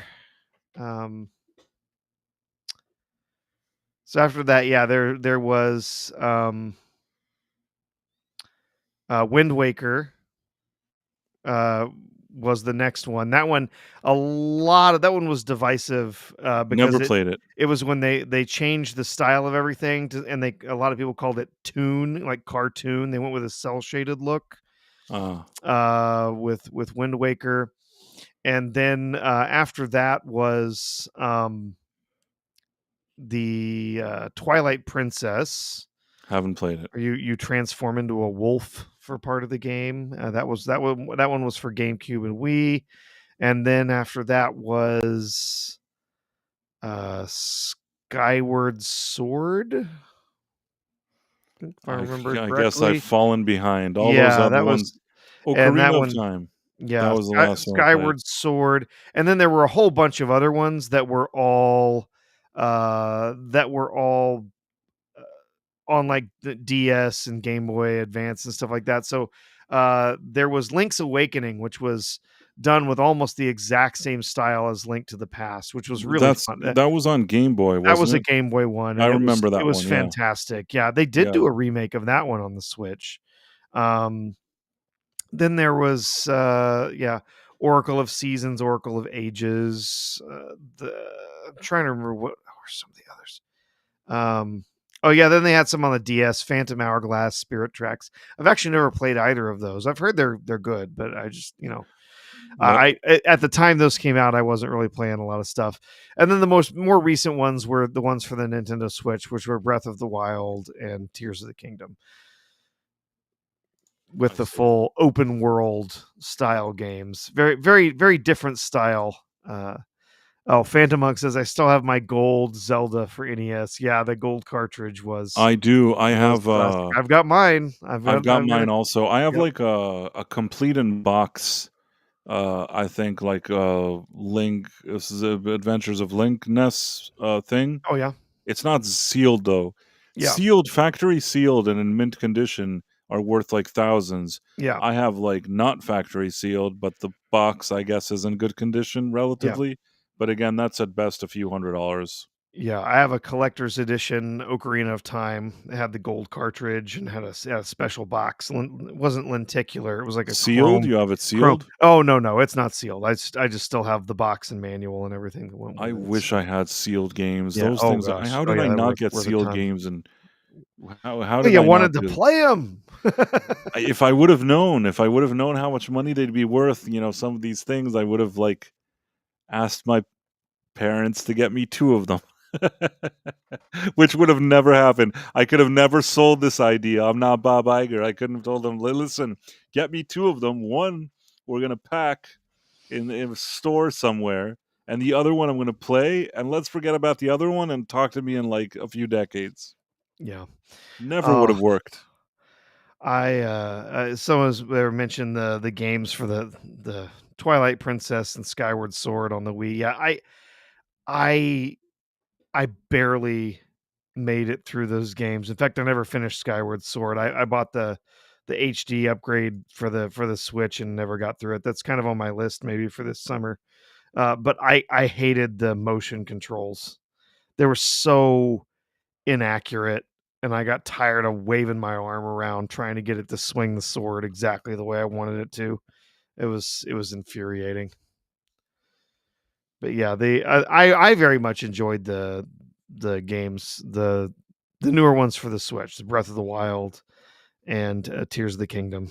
So it was a very different style of game, but very, very enjoyable. Yep. Oh, we got a Rumble rant from Istphobos. Oh, let's see. Can we? Something is wrong, so I have to go back and come back in. Hold on. And out price goes. Now it's my show. Welcome to the Night Owl with Professor R2. Oh, dang it. He came back. Yep. What can I do? Now let's see. Oh, now I can't. Oh, no. Let's see. Can you highlight it? No, I can't highlight anything. Here, I'll hold on. Tell me what Istphobos said. Here you go. Can you highlight something I send you in private? I don't know if you can. Yes, I can. Let's see. Let's see if I can do this. We're gonna try to use all of our resources here to do right by Istphobos. Create banner. Here you go. Istphobos just now $1. Remember how amazing mobile games were before in-app purchasing was set up? You used to get these amazing full clones for AAA titles for $8. Halo, GTA, Diablo. Then IAP ruined everything. Yeah, Yep, that's kind of how things work. The worst. Hate in-app purchases. So stupid. And then you get loot boxes and all sorts of other crap that come along with microtransactions. Or they'd have like games. ruins it. I was telling you before that for some odd reason I played. I feel stupid now, but I played Angry Birds on my phone when it came out. Yeah. It was very relaxing. But then like they're like, oh, do you want like bombs? Do you want this? Do you want that? Well, you have to pay for it. Like there was stuff like you could still get by without buying it, but they really wanted you to pay for shit. Don't you want to buy the special boomerang bird or whatever that can take out Right. everything for you at once? And like, no, I don't. But thank you. It would really annoy me. Yeah, and I think that those were the early signs of this kind of thing that they're like, hey, how can we squeeze more money out of them? Or how can we just squeeze money out of them in general? But yeah, Angry Birds, I kind of like, I had a friend who was like, oh, don't you play Angry Birds? I'm like, no, I don't. It sounds stupid. He's like, oh, you should put it on your phone and you'll see how much you love it. And then I put it on my phone and I admit that I started playing it and I found myself playing it. I don't even know if I liked it. It seemed like ridiculous and dumb and stupid, but I still played it. I don't know what that says about me, Professor. Somehow, like, it was relaxing. Like, you know, there's something with that. Like, you pull back that spring and the birds are flying around, and I don't know. It was a new experience. All those physics-based games at the time, I actually really liked those. But yeah, it was like you said, it was an interesting experience, and it was, if nothing else, it was relaxing, and I think that's probably why I would actually play that game. But it didn't leave like an impression like the type of Zelda games or anything. It's just some dumb thing you have on your phone to pass the time, but it wasn't like, you know, it didn't have that kind of role-playing game or whatever. It's not really, I don't know, I wouldn't say that Zelda is role-playing games. That would be more like a Final Fantasy, especially the early ones. Oh yeah. Oh, I've played through the original, the NES Final Fantasy. I think I played through that 3 or 4 times. Oh, I Back in the day. absolutely I adored that game. It was love that so game. good. Love that game. Still have my cartridge. It's in the closet right over here. I don't think, I'm not sure I have that cartridge anymore. I think it was like a black sticker that said Final Fantasy, if I'm not mistaken. Yep. Well, and remember, it was called Final Fantasy because the company that made it, Square, when they made that game, it cost them so much and it took them so much time. They were convinced this was the last title their studio was ever going to make. So it was called Final Fantasy, and they had no idea it was going to end up being one of the highest selling titles on the NES. It was so good. It was incredibly good. It was so much fun. Loved that game. Compared to other Japanese RPGs at the time, like it had really minimal level of like grinding that you had to do to really push forward. Like there were others that were out there like Dragon Quest. that were good and they had an interesting story. But man, you had to spend so much time grinding to actually be able to do anything in that game. It's like, all right, well, I'm going to move on to the next city. Nope, not strong enough. I got to spend 14 hours walking around in random encounters in this forest before I can move on to the next thing. Final Fantasy, they really did a great job of balancing all of that out. There was a little bit of grinding if you wanted to have, easier time with the next boss, but it's masterpiece of a game. And then they to this day still make great titles. I did want to go back. Void King mentioned something earlier. I just saw it again. He said, Void King said, I disagree with you, R2. Once you buy into $80 games, they're going to get away with $120 games. Before you know it, it's $200 games. Close your wallet and walk away. Well, I partly agree with you. You're right. Once you start raising the prices, that does open up for them to potentially start raising prices even more. I do think that with something like GTA 6, they are going to come out and be like $100, $120, whatever. But the reality is there is going to be a limit. There's, the value is what a customer is willing to pay. And with something like this, it's entertainment, it's optional, that price that they can demand is not going to be very elastic. I'm curious to see how elastic this is going to be to even go to $80 games. Or if people are going to say, nope, I'm out. Right? They're just not going to do it. I mean, there's plenty of options out there for people who don't want to pay a ton of money for games. Go out there, get you the $2.99 Steam Deck, and pick up all your games off of Steam for when you can pick them up for $2 and $3 in a spring sale or $10. During the fall or winter sales or whatever. Like you can pick up. I mean, I've got. Between me and my son, I think we probably have like 400 or 500 titles on Steam, and almost all of them have been bought for pennies on the dollar of what they originally cost, because we waited for them in sales or we've bought them through humble bundles or whatever like that. And it's more games than we're ever going to make it through in a lifetime, right? But we didn't pay a whole lot for them, so who cares? Right. And then if you do want a new, brand new title, those come out too. But then they also, like on Steam, things go on sale all the time. So hold on to something in your wish list, wait 6 months. Hey, look at that. That title that was $80, now it's $45. I can pick up a copy. Right. So I mean, if you if you're really price sensitive and still want to do some gaming, get a cheap Steam Deck. I mean, there's nothing wrong with the low end Steam Deck. Plays everything just as well as the others do. Just doesn't have as nice a screen on it.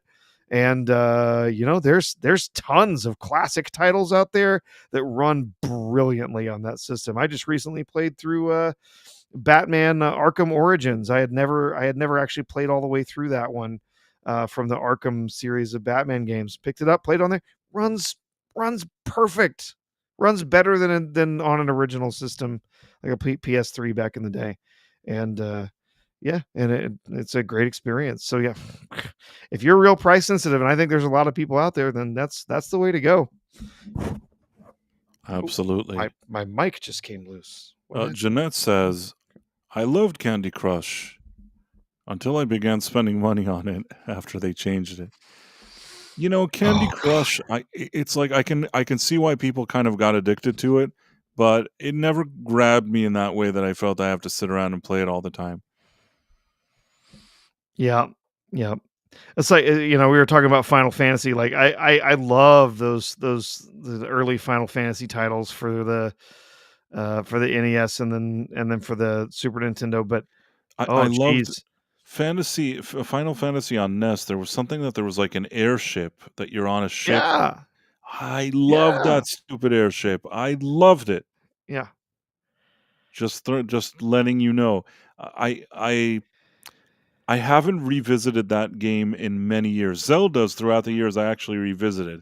That one I haven't revisited. I just remember that as a kid, that game was so cool. I absolutely loved it. Yep. and then you had all the little characters. You could pick a name for them, but it could only be 4 letters. Right. So Hey, you had to I did okay come up with with those something 3 letters. fun I with would the 4 absolutely letters. did it. There's all the 4-letter words you could use as names. Hey, on Zelda, when you saved your game, you also only had, like, I think 3 letters. Yeah, I think you had 4. Yeah, because you could do Link. That was the Oh, you could? You got 4 letters? I Yeah, don't yeah. remember now, I but in think you any got 4 case, letters. I made do with whatever they gave me, I made do with it. But I think that we've, covered Yeah. a lot of great issues today, and, maybe this is the time where we say our goodbyes We can and, do that. we maybe go on our merry way. We can do that. I would do it, Yeah. I just can't because as usual, Yeah. I kind of disappear when I came back. I only have a few Here, names. while I get our YouTube names here. Oops. Here's oh. You want me to tell jokes? No. Here. Here, I'll put the private chat. I'll put all of the names off of Rumble in there for you. Okay, so it's Reach M842, Phantom Monk, Elizabeth Quince, Pyromancer, Kivo 1961, who sent a Rumble rant, Double R Star, Dude Bro Seth 420, Cheers, Black Kaz 2525, Lyosh, High Life, One Dirty Bird, S. Wilson. I believe on Rumble I also saw Istophobos. Yeah. Good night, Istophobos. Nice hanging out. You're just as I was saying bye. And all right, and I'll have some as soon as my chat bot catches up with me here. Jeannette, au revoir, mon ami.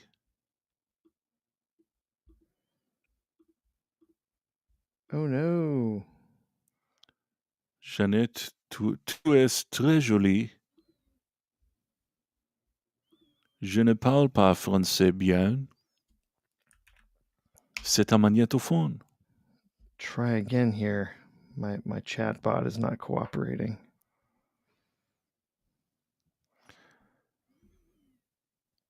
I don't know if Jeanette heard me speaking to her now. She probably already fell asleep. But I did actually address her now.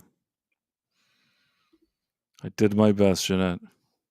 And I was respectful. I didn't even say naughty things or anything.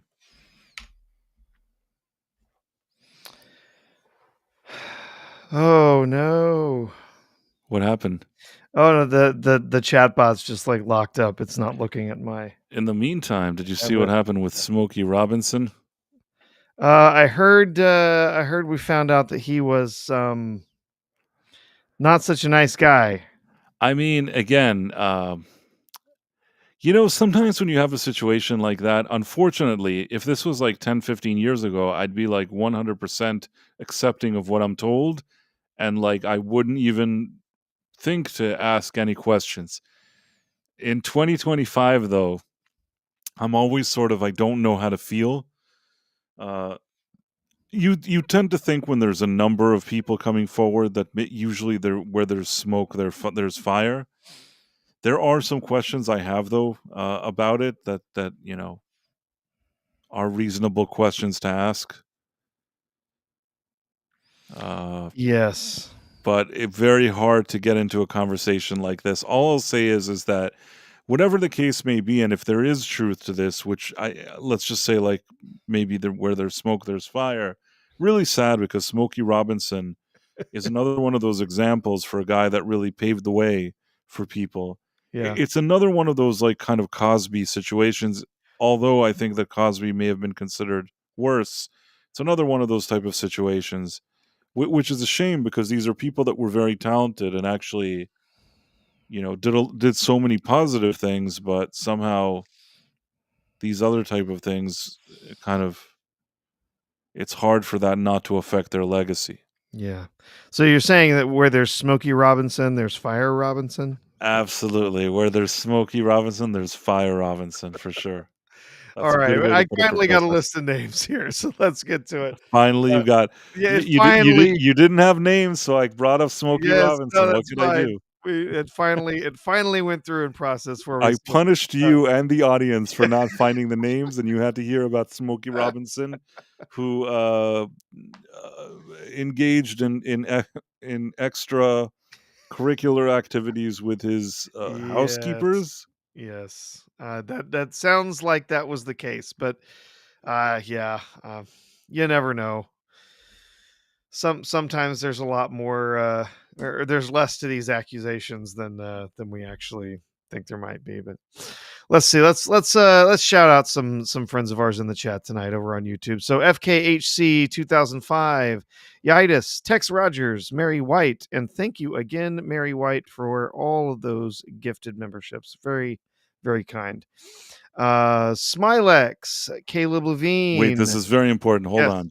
Jeanette says, "Love your accent is better." Oh, love, and then your accent is better than mine. Your Now, Price. accent is That's better all I than needed to hear. mine, Price. I did a French accent, and it wasn't a disaster. Now you can go on, Professor. Yes. Sorry I interrupted you. Let's see. Where was I?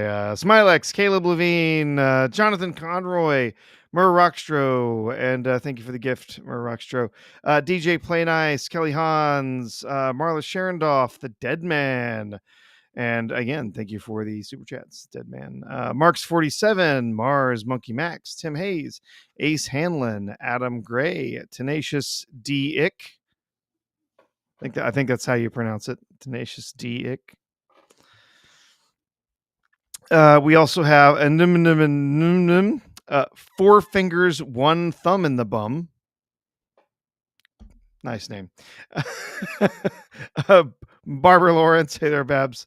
Jeanette, Stupinzo was in here for a bit. We had Rabnad Scubla, Superior Nav, Moira Kitty, Void King, Istphobos, Kitty Bear, and Matt Cat 83. And again, we appreciate getting those memberships from Mary White, some super chats from the Dead Man, and another one from Mary White, and that $20 super chat from Rockstro. Yeah. And if you're watching on Rumble, make sure to like the stream.